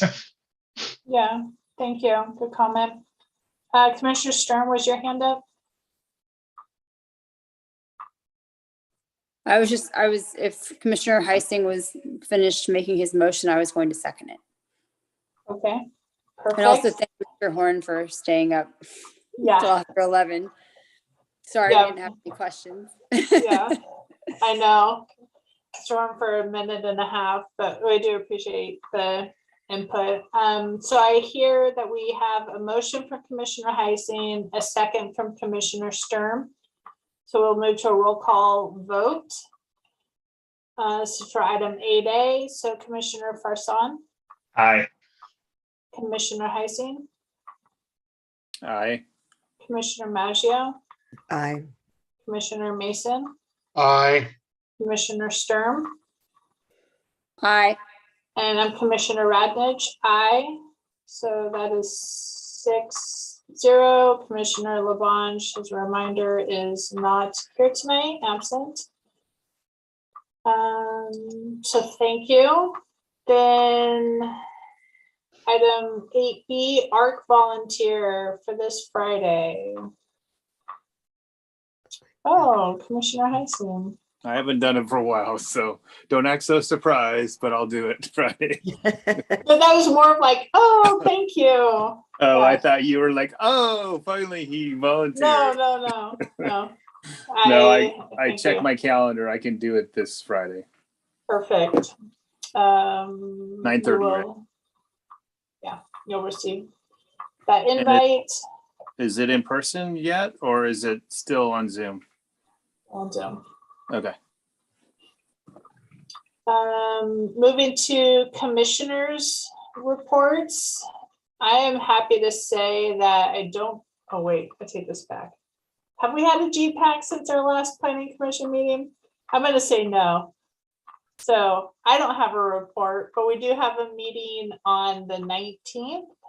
And I will let Greg speak to this later, but I heard that one's in person. Commissioner Mason, your hand is up. Thank you. That one comment, one question, I guess that was the first question is, when are we going, or do we have a schedule to go back to live meetings, and are we going to do it citywide or just by commission? I know that the Contra Costa County Board of Supervisors has now gone live. And the second one is just more of a comment as we talk about rezoning BART. I don't think most of the people out there, since we always get in the problems with height, defined as 75 feet by state code, but by Lafayette code, if you're going to put one level of underground parking, that's 12 feet floor to floor, 3 feet for foundation, you know, maybe another 12 inches for slop. That's a 90-foot tall, a 95-foot tall building, 100 feet when you include rooftop screening mechanical. So I think we need to make sure we get the point out in how we draft anything that goes forward to make it clear that it's state definition of height and not ours. Because if people hear 100-foot tall buildings, they're gonna really scream. Thank you. Before we move to the planning director's report, and I would imagine Greg's response to Commissioner Mason for the meetings, is there anything else under the commissioners' reports? Okay. Item 10, Greg, are you? Planning director's report. With respect to public meetings, the city council has been discussing it, and the communications analyst, Suzanne Irla, is working on promulgating a hybrid solution whereby when the time is right, the commissioners and council members will be able to meet in person at the community hall in the Arts and Sciences Discovery Center at the library, and be able to live stream that and allow for public participation. So it would be a hybrid of what we did prior to the COVID outbreak and what we're doing during the emergency. There's no date that the council has set yet for going back to in person. The GPAC felt strongly that they wanted to have a debrief from their enormous effort on the housing element and have that debrief in person, because I think it may be the case that they've never had an in-person meeting together. We for the first time met one another in person, but we were masked. I think it was June 30th of last year when we had a in-person workshop. And so people have been coming in and out of the office a little bit. And so it's been delightful to actually meet them in person. Some are taller than I imagined and some are shorter. It's funny how Zoom does not translate height so well. So no date for going back in person as yet, but we'll keep you posted. GPAC did get the mayor's approval to have this one meeting in person for this purpose. And that's all I had. Okay, thank you. Commissioner Person, were you raising your hand or were you just moving? Okay, so no. Anything else?